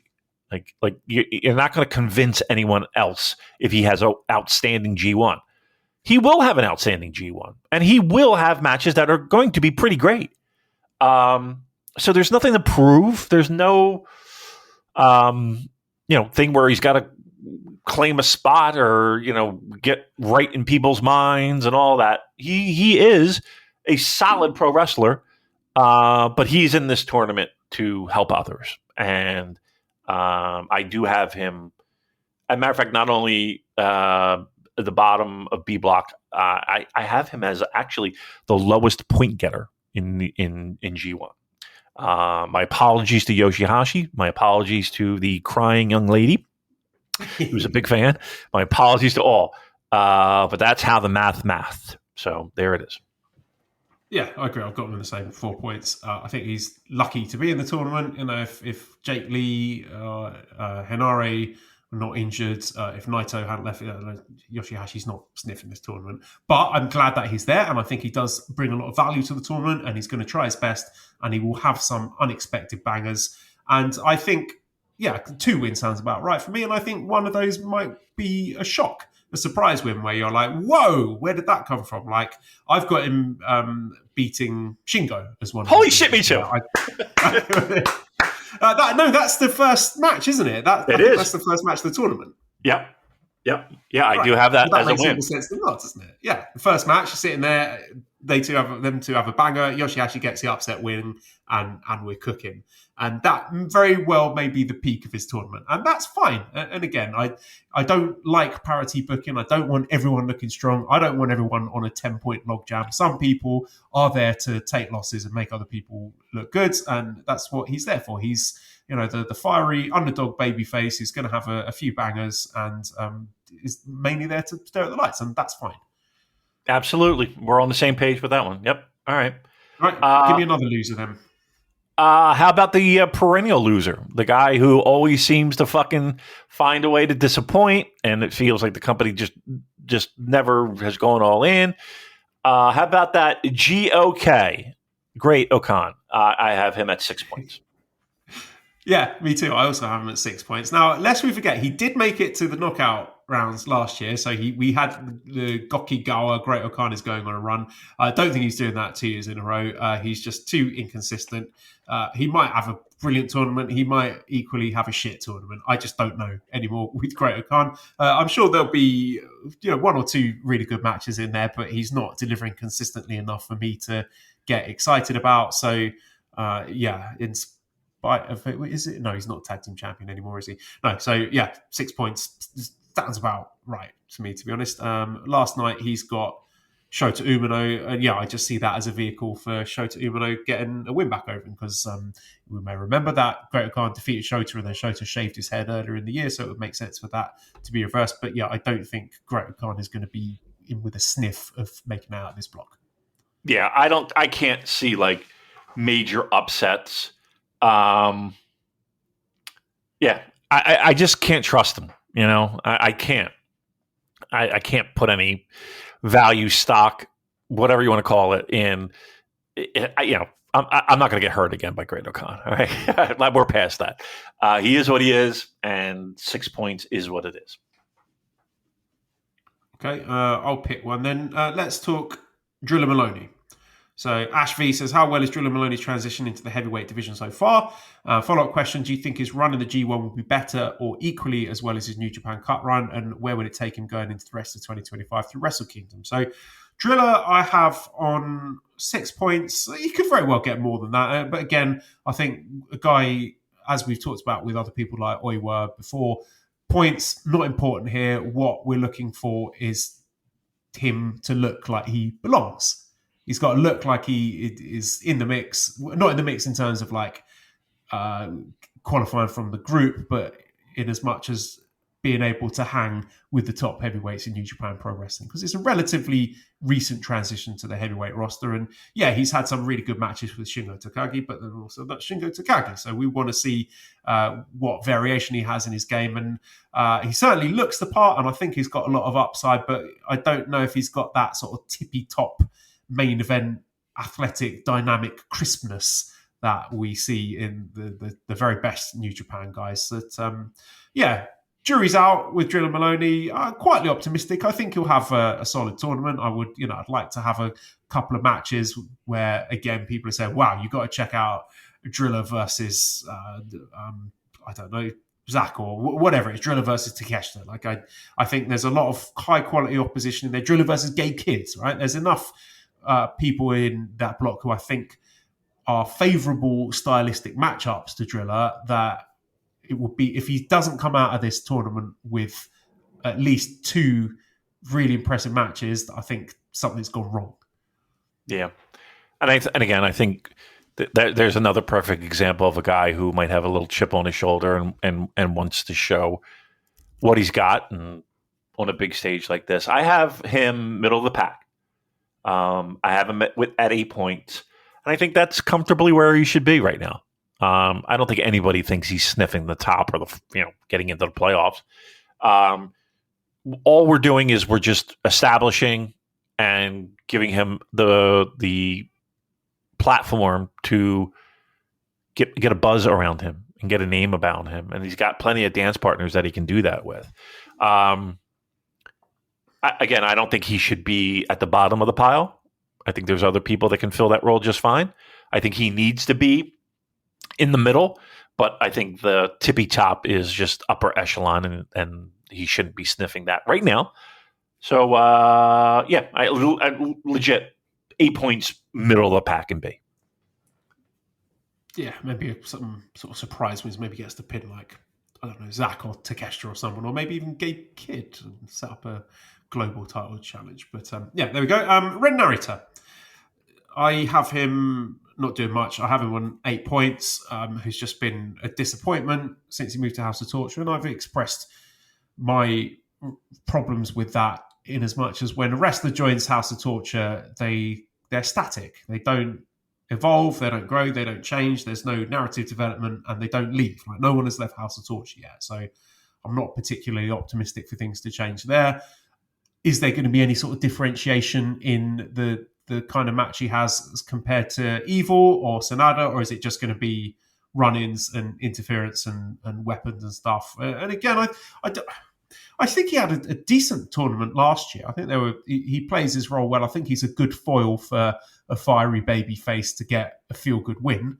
But I had higher hopes for Ren Narita, especially when he made his comeback after Excursion and he was in the TV title tournament, and he looked great, and I think he was great in that. He was great in New Japan Strong, but this Ren Narita it's not interesting, and I don't think it really offers a huge amount of value to the G1 Climax here. So I just have him on 8 points. Who's he got? He got Takeshita again on the final night. I think he was against Takeshita in the final night last year as well. I don't think he's going to be playing spoiler. I think Takeshita probably beats him pretty handily. So my expectations for Ren are low. Look, name a great Ren Narita match. It's pretty difficult to do. Against Juice Robinson in New Japan Strong. right. Okay, there you go. I guess I have him at 8 points as well. I think you have to keep him somewhat respectable, I guess, just being who he is and who he's with. I guess I have him with the biggest upset win of Gabe Kidd. And I think that's probably going to be shenanigans and bullshit that led to that. Which I think is going to be a lot. Like, you're looking at stylistically, like, who's the guy that's going to be the monkey wrench, so to speak, pardon the pun. It's him. Like, he's going to be the Yano, or he's going to be the fucking guy that causes a little bit of controversy and havoc. I still think 8 points is where he'll land, but I would be very disappointed with the names in B block if he is in the upper tier. So another wrestler I've got middle of the pack, I've got Shingo. So I've got him on 10 points. I think he's just had his Dominion main event. I think that was his sort of little push this year. So I think there is value. I mean, Shingo, you can always rely on him to have a really good match, although I think that is somewhat diminishing. I mean, it's the peak of Shingo Takagi is not what it was, 4 or 5 years ago. I don't think that's a particularly hot take to say that. But I certainly wouldn't have him going far in this tournament. I think there are more pressing priorities with the youth movement. So, I've just got him with 10 points. You can rely on him to have energetic work rate matches that the casuals enjoy. And there's definitely value in that. But I don't see a huge amount beyond that this year. 8 points, middle of the pack. Let's consider his age for a moment, shall we? I mean, he's not 20. He's been around a long time. Again, 8 points. I guess the biggest high profile win that I have him is Takeshita. Maybe even, and that's probably the biggest high profile one. But middle of the road, middle of the pack. Again, you're counting on him for great matches. There are priorities though, and I think that it's okay to sunset Shingo and keep him in the middle of the pack and be a guy who delivers the goods on a nightly basis, to a crop of younger talent that could definitely use any little push that Shingo can give them. Yeah, I know there's sort of a subsection of fans that are like, oh, let's turn Shingo heel and have him leading a faction. I don't think I want that. Let's focus on the new wrestlers, please. Shingo has a role to play, but it's middle of the pack for me. So, yeah, that's Shingo. Where do you have El Phantasmo? Bottom, 6 points. Wow. Look, give me the argument that he's a guy that you want at 12 or 10 points. I can't think of it. Again, is he a feel-good story? Is he a guy that you want to root for? Yes, and I'll put a little asterisk and say your mileage may vary. It just hasn't happened. And I think a lot of us have waited and waited and waited and waited. And I hate to say it, but it's too late. We're past that point. That's 5 years ago. It's just there's the lists at the top of B block. I feel it's more important than ELP winding up with 10 points. Can he still go? Absolutely, sure. But you know how inconsistent that can be. He could have a match that'll just be fucking amazing and everyone's buzzing about it. And then he could just go night after night of, okay, that was all right. Okay, that was all right. Okay, that was all right.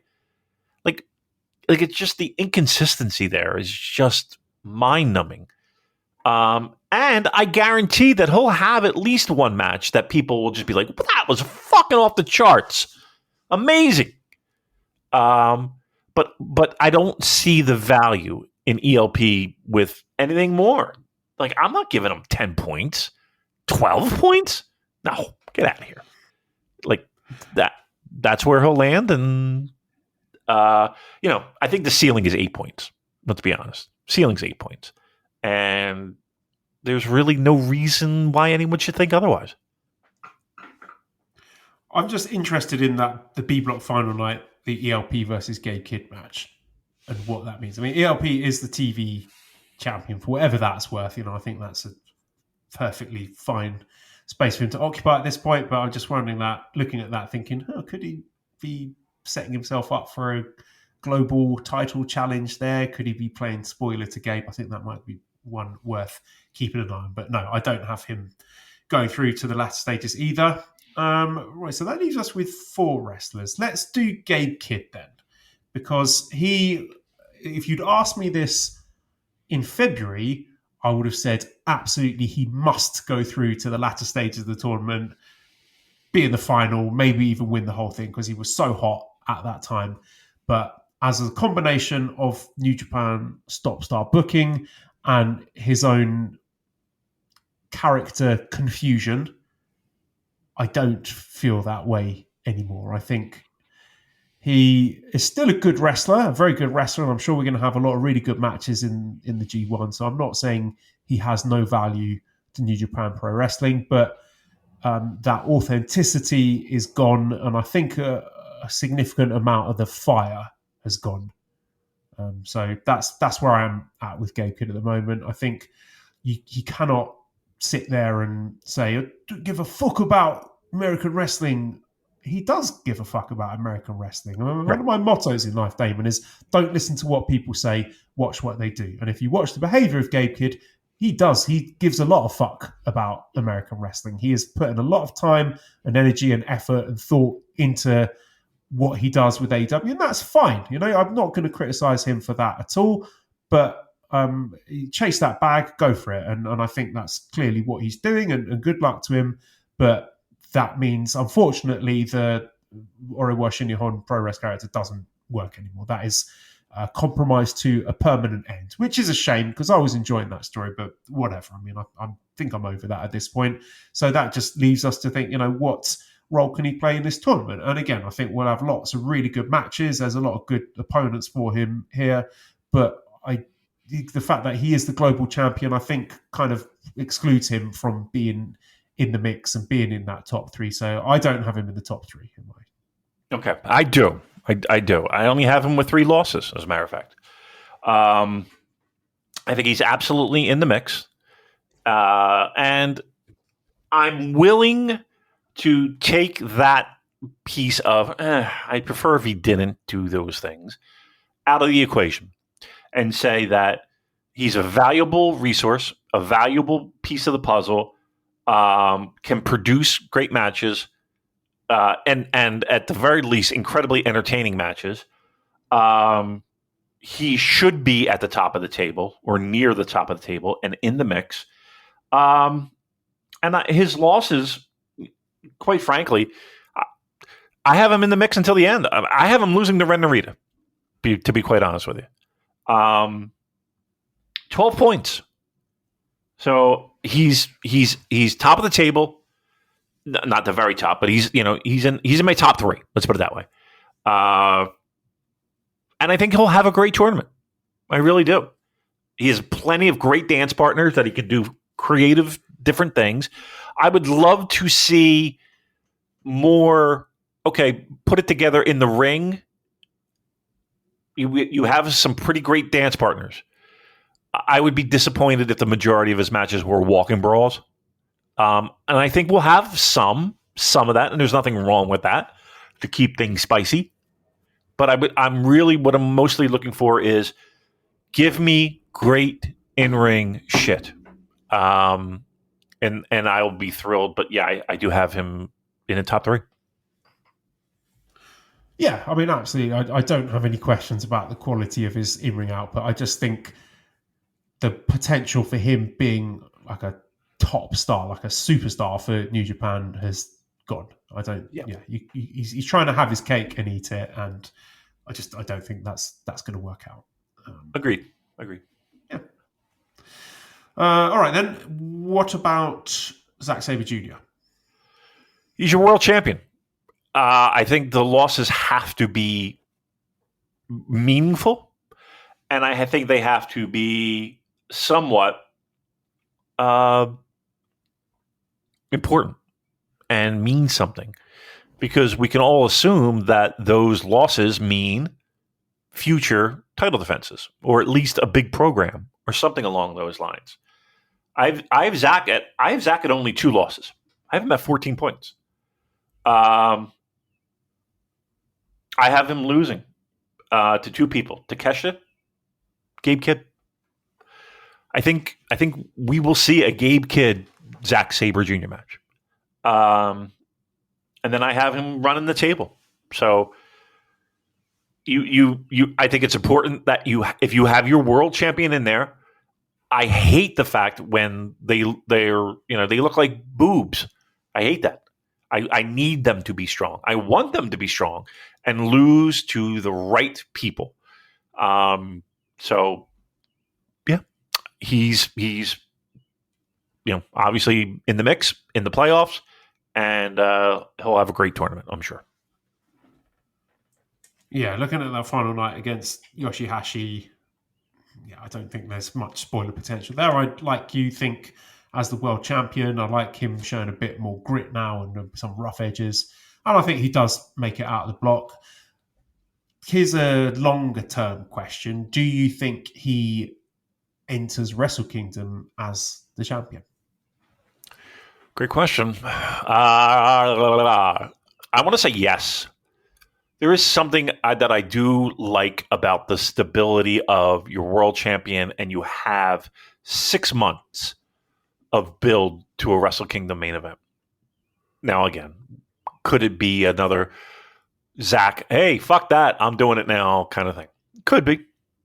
But I'm going to say that he remains champion, because I think that can be and should be what G1 is all about. I think G1 should be the world champion against the tournament winner at Wrestle Kingdom. And to me, I think Zack losing it at Wrestle Kingdom, I personally, my personal opinion would be that would be the route to go. Yeah, he does seem to be sort of setting himself up as the big bad, the final boss for hopefully someone from the next generation to dethrone. So that seems to be sort of the most logical option at this point. I don't know. I mean, there's so much uncertainty about what winning the G1 means anymore with what they did with it last year, with Shota sort of coming out of nowhere. Yeah, they did. So again, I don't know at this point. I think based on what happened in last year's Wrestle Kingdom, I would be inclined to move away from Zack Sabre Jr. and try something different, because again, I'm thinking through the lens of a lot of new eyeballs on Wrestle Kingdom. It's on terrestrial TV. We've got Tanahashi retirement, Aaron Wolf debut, and there'll be a lot of first-time viewers or lapsed viewers who are rejoining. And when you watch the main event of Wrestle Kingdom, you are going to be perceiving that as these are the top two wrestlers in your company. These are the two best guys. And I think there's more interesting and exciting and long-term beneficial options they could go with Zach walking into Wrestle Kingdom as champion. But I suppose that's a conversation for another time.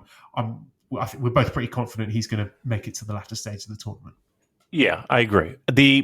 Him going into Wrestle Kingdom, I would say, the smart mouth Brit who's breaking ankles and legs and arms and fucking mowing through people in G1 and looking like a deadly motherfucker.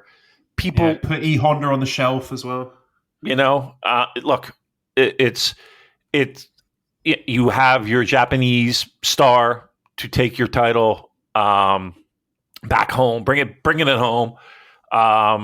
And again, I think on this particular show, it's other things that are really bringing the house. That's going to be an extra layer, so to speak. Whereas, maybe in the past that world title match was what you were banking on. There's a lot of other things that are going on that, quite honestly, might have a lot more mainstream appeal than the world title match. And I think people know Zach and understand Zach and can, know what they're getting with Zach. Where if you're looking for, casual fans and random New Japan Pro Wrestling fans that parachute in for the big shows, like, they're going to know Zach and they know what they're getting. They know what's being sold. So you make him deadly. You make him competitive in this G1. You have him in the mix. Come Wrestle Kingdom, he's carrying the belt, and he's, again, you got to make him a little bit more deadly and a lot more sandpaper. And it's not just about cute one-liners. Like let's make him deadly, and then let's build up that. Now we have three things people can sink their teeth into. So he's second in B block for me. I'm just wondering if there might not just. I'm leaning a bit sort of nationalistic here and thinking Shin-Nihon Pro Wrestling, New Japan Pro Wrestling. We want two Japanese guys in that main event to be like, this is New Japan Pro Wrestling. These two are the present and the future of our company. And I don't know who that's going to be at this point. But anyway, let's move on from Zach. Let's talk Shota Umino, because ever the controversial figure. I mean, the character presentation is still a mess. The company have got no idea what they're doing with him. He's got no idea what we're doing. But I'm weirdly bullish about his prospects in this tournament. I'm quietly confident that he's actually going to have a really, really good G1. I think there's a lot of strong stylistic matchups in this block. And I think whilst the character stuff he may not have figured out, I think his in-ring style, he has improved leaps and bounds this year, even though people won't acknowledge it because they're just looking at the surface level stuff and the outfits and what he's doing on his way to the ring. But the bell-to-bell stuff, he's tapped into a vicious, gritty, hard-hitting style that I think is really working for him. And I think there's a lot of really exciting dance partners for him here. And again, people might say he's over-pushed and overexposed and shoved down our throats, da-da-da-da-da. He's not won anything. When push comes to shove for the big matches, he's a loser. He's lost all the finals and all the title matches he's had. I think he needs to be put strongly here, and I know people might be throwing their devices out the window at this point and thinking that I've lost the plot, but I think he's had in ring. I think he's having a really good year.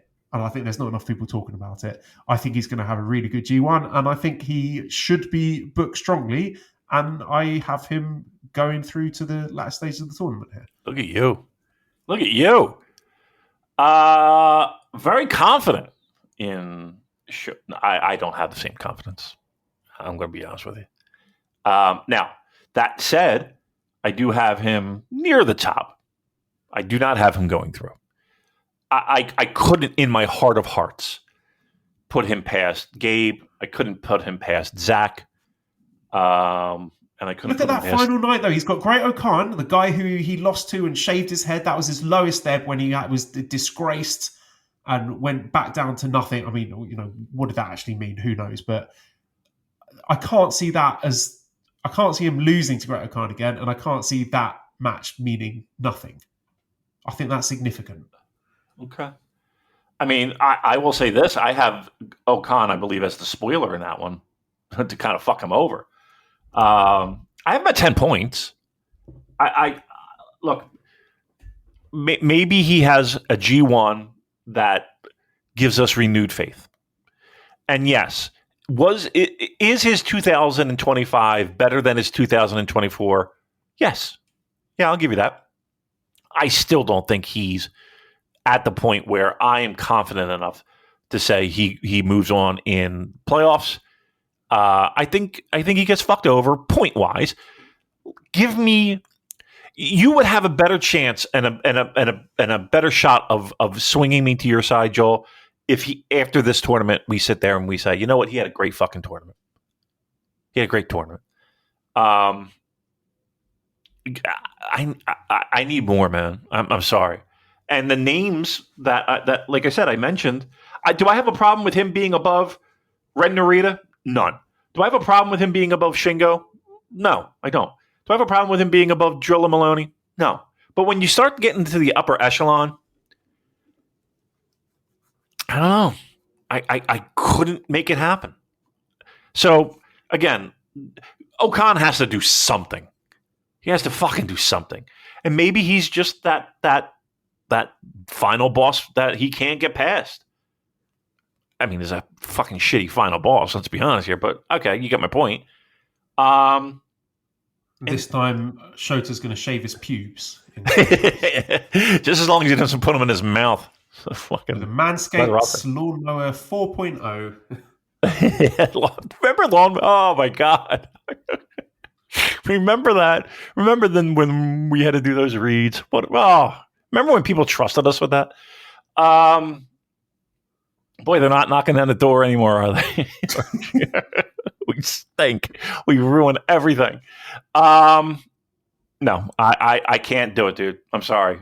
I appreciate your optimism. I appreciate the fact that you're giving him the rope. I can't do it, man. He's near the top, but he's going to fall just a little bit short, and I think that's the right thing to do.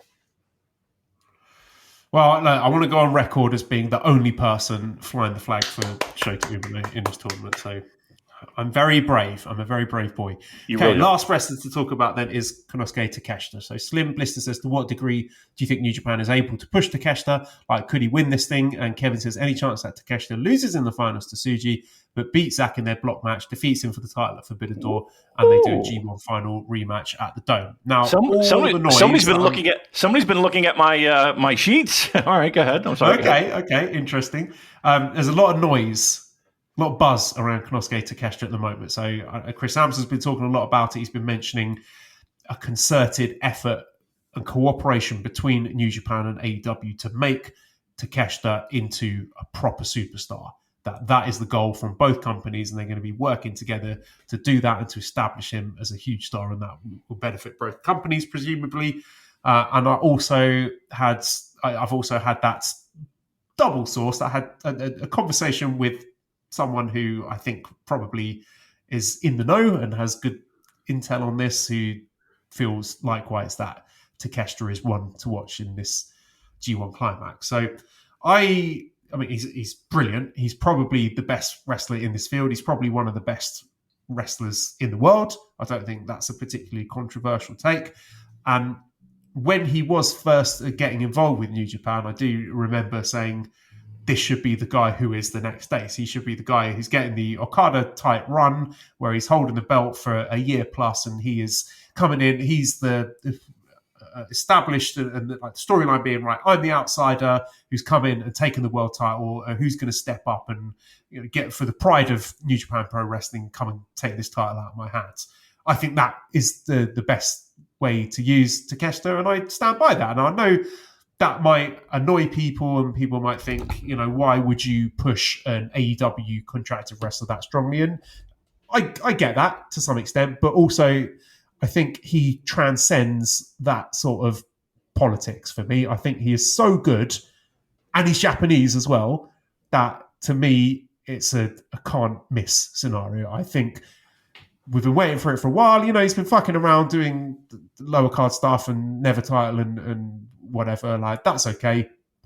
I think now is the time to pull the trigger on him if we're serious, and if he's committed to New Japan, it is there for the taking. If he is going to be a serious fixture in this company long term, then he is the best guy. He's in the absolute prime of his career, and all the ingredients are there for him to be a top star in the international wrestling business, not just in New Japan. So yes, I do think Konosuke Takeshita is going to make it out of this block. I do too. And everything that you said, I couldn't agree more. Not only is he arguably the best wrestler in the company, I truly believe he has the most upside. Like, still. Yes, that is your blue chipper. That is your stud. That is your, dare I say, ace. Like, to me, he is a guy that they don't grow on trees, man.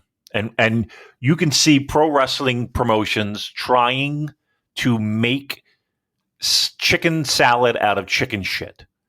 And you don't have that problem here. You have a guy that is tailor-made for this.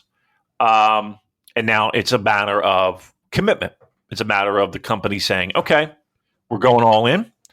And him saying, all right, I'm the face of your company. I'm in. So with that being said, I have him top of the block. And this could be one of those here we are moments. It really could be. The stage is set where champions can still remain strong, and guys that you have built can still remain strong, and the stud of your company can take the next step and really shine and really be the focal point. And now we have a build going into Wrestle Kingdom, and you have the guy that all the hope is pinned to, that people can get behind and people can believe and people can say, you know what, I'm in. And again, once again, those people that parachute in, you don't think that time with AEW helps for that? The idea of people knowing and feeling comfortable and knowing that, ooh, that fucking guy can go. What is he, in his 20s?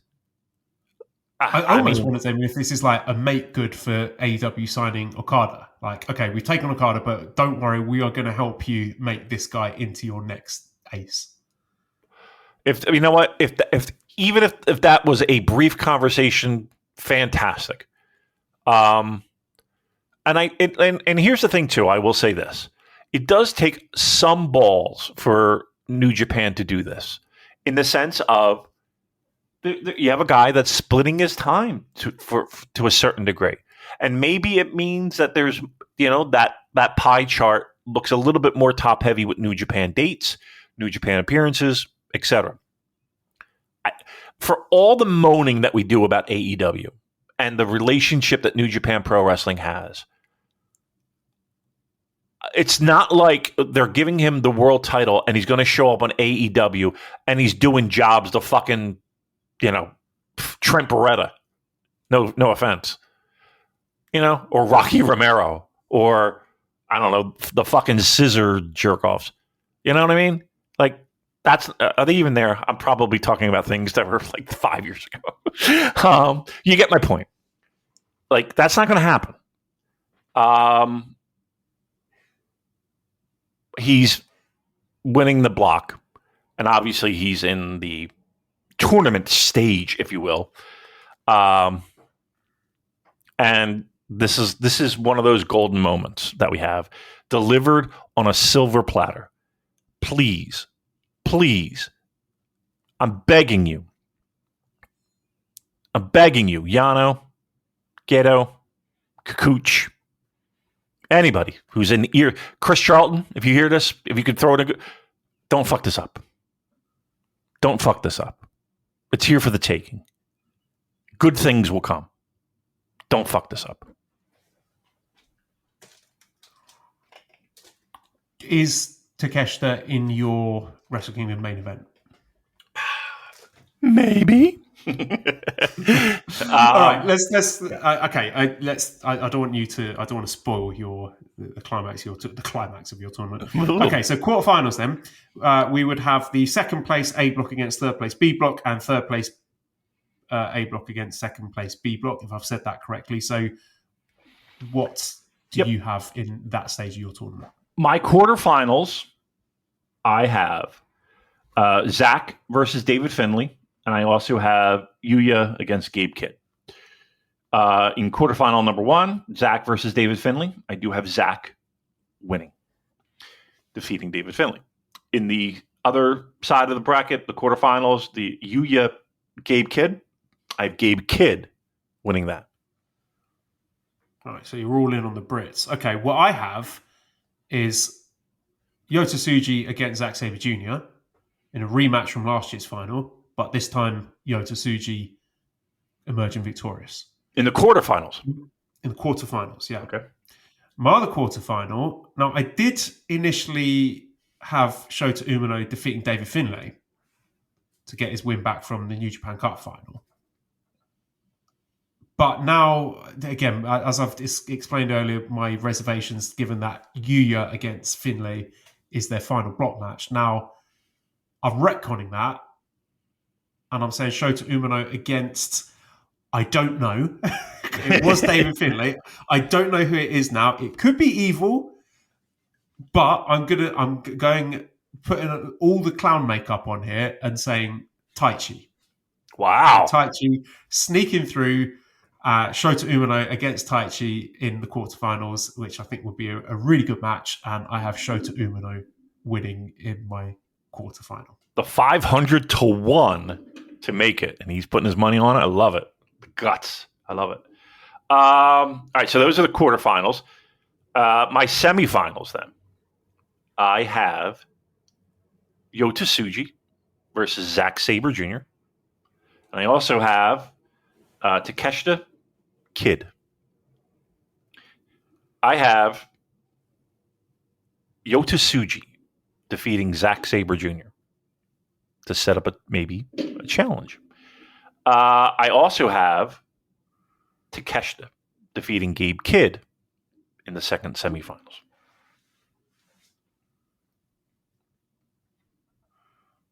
I have a strong mission statement here. My 4 semi-finalists, I've got Yuya Uemura, Yota Tsuji, Konosuke Takeshita, Shota Umino. So we've got a clear theme here. This is 4 young, hungry Japanese heavyweights leading the promotion into the future. So my first semi-final is Yuya Uemura against Yota Tsuji. A lot of history there. If I'm not mistaken, Tsuji won the last match. So I have Yuya Uemura defeating Yota Tsuji. I've got Konosuke Takeshita against Shota Umino. And I have Konosuke Takeshita winning that. Nice. So that means G1 finals. I think this is the money match to me, right? Takeshita Tsuji. I think that's a finals that people will get fucking pumped up for. Takeshita winning G1, taking it home. And again, I think in this way, we've got future challengers for Zach. We've got a G1 winner that, we're 100% behind. We got Yota Tsuji pinning the world champion. We got Gabe Kidd still in the semifinals, probably having a banger of a fucking match. I think it's a win-win all the way around. And then again, you got the finals. Two Japanese boys going at it. That can go, and both are the future of your company. So again, I hate the fact that someone has to lose, but someone's got to lose. I feel good with this. This is the winner. Winner, chicken dinner. My final, Konosuke Takeshita against Yuya Uemura. I also have Konosuke Takeshita. Wait, who was your winner? Takeshita. Takeshita, right. I also have Takeshita winning. So Yuya is going to have his Kikuchi moment there where he is being led away from the ring in tears. So like you, we're setting a lot of stuff up for the future. We're building on rivalries, telling new chapters, sowing seeds for the future. And yeah, Konosuke Takeshita, we are both in agreement, is a G1 Climax winner. Fingers crossed, man. That would be, I think, in both scenarios. I don't think you lose, right? And I think not only do you get quality and a G1 that people are going to get excited about. We got people, the right people setting up the future and making stars and solidifying stars and boosting, raising the level for those stars. So I think it's a win-win. We'll see what New Japan does. They'll probably have Ren Narita sweep, and away we go. But fingers crossed, we can have something tasty like we've mapped out here. And by all means, follow along on Sport of Pro Wrestling. Do your pick'ems and see where you sit, see where you stand. And I think we got two winners right here. We're taking it home. And more importantly, follow along on Patreon. Yes. Get stuff when it's out. Daily G1 audio. Lest we forget, big preview with J. Michael going up tomorrow. Money, please. I want your money. Fuck off. See you next week. Bye.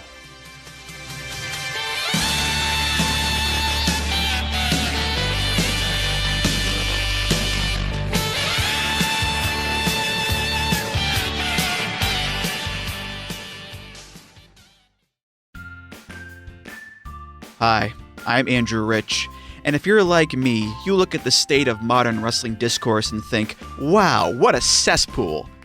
That's why I'm here to tell you about Music of the Mat Remix.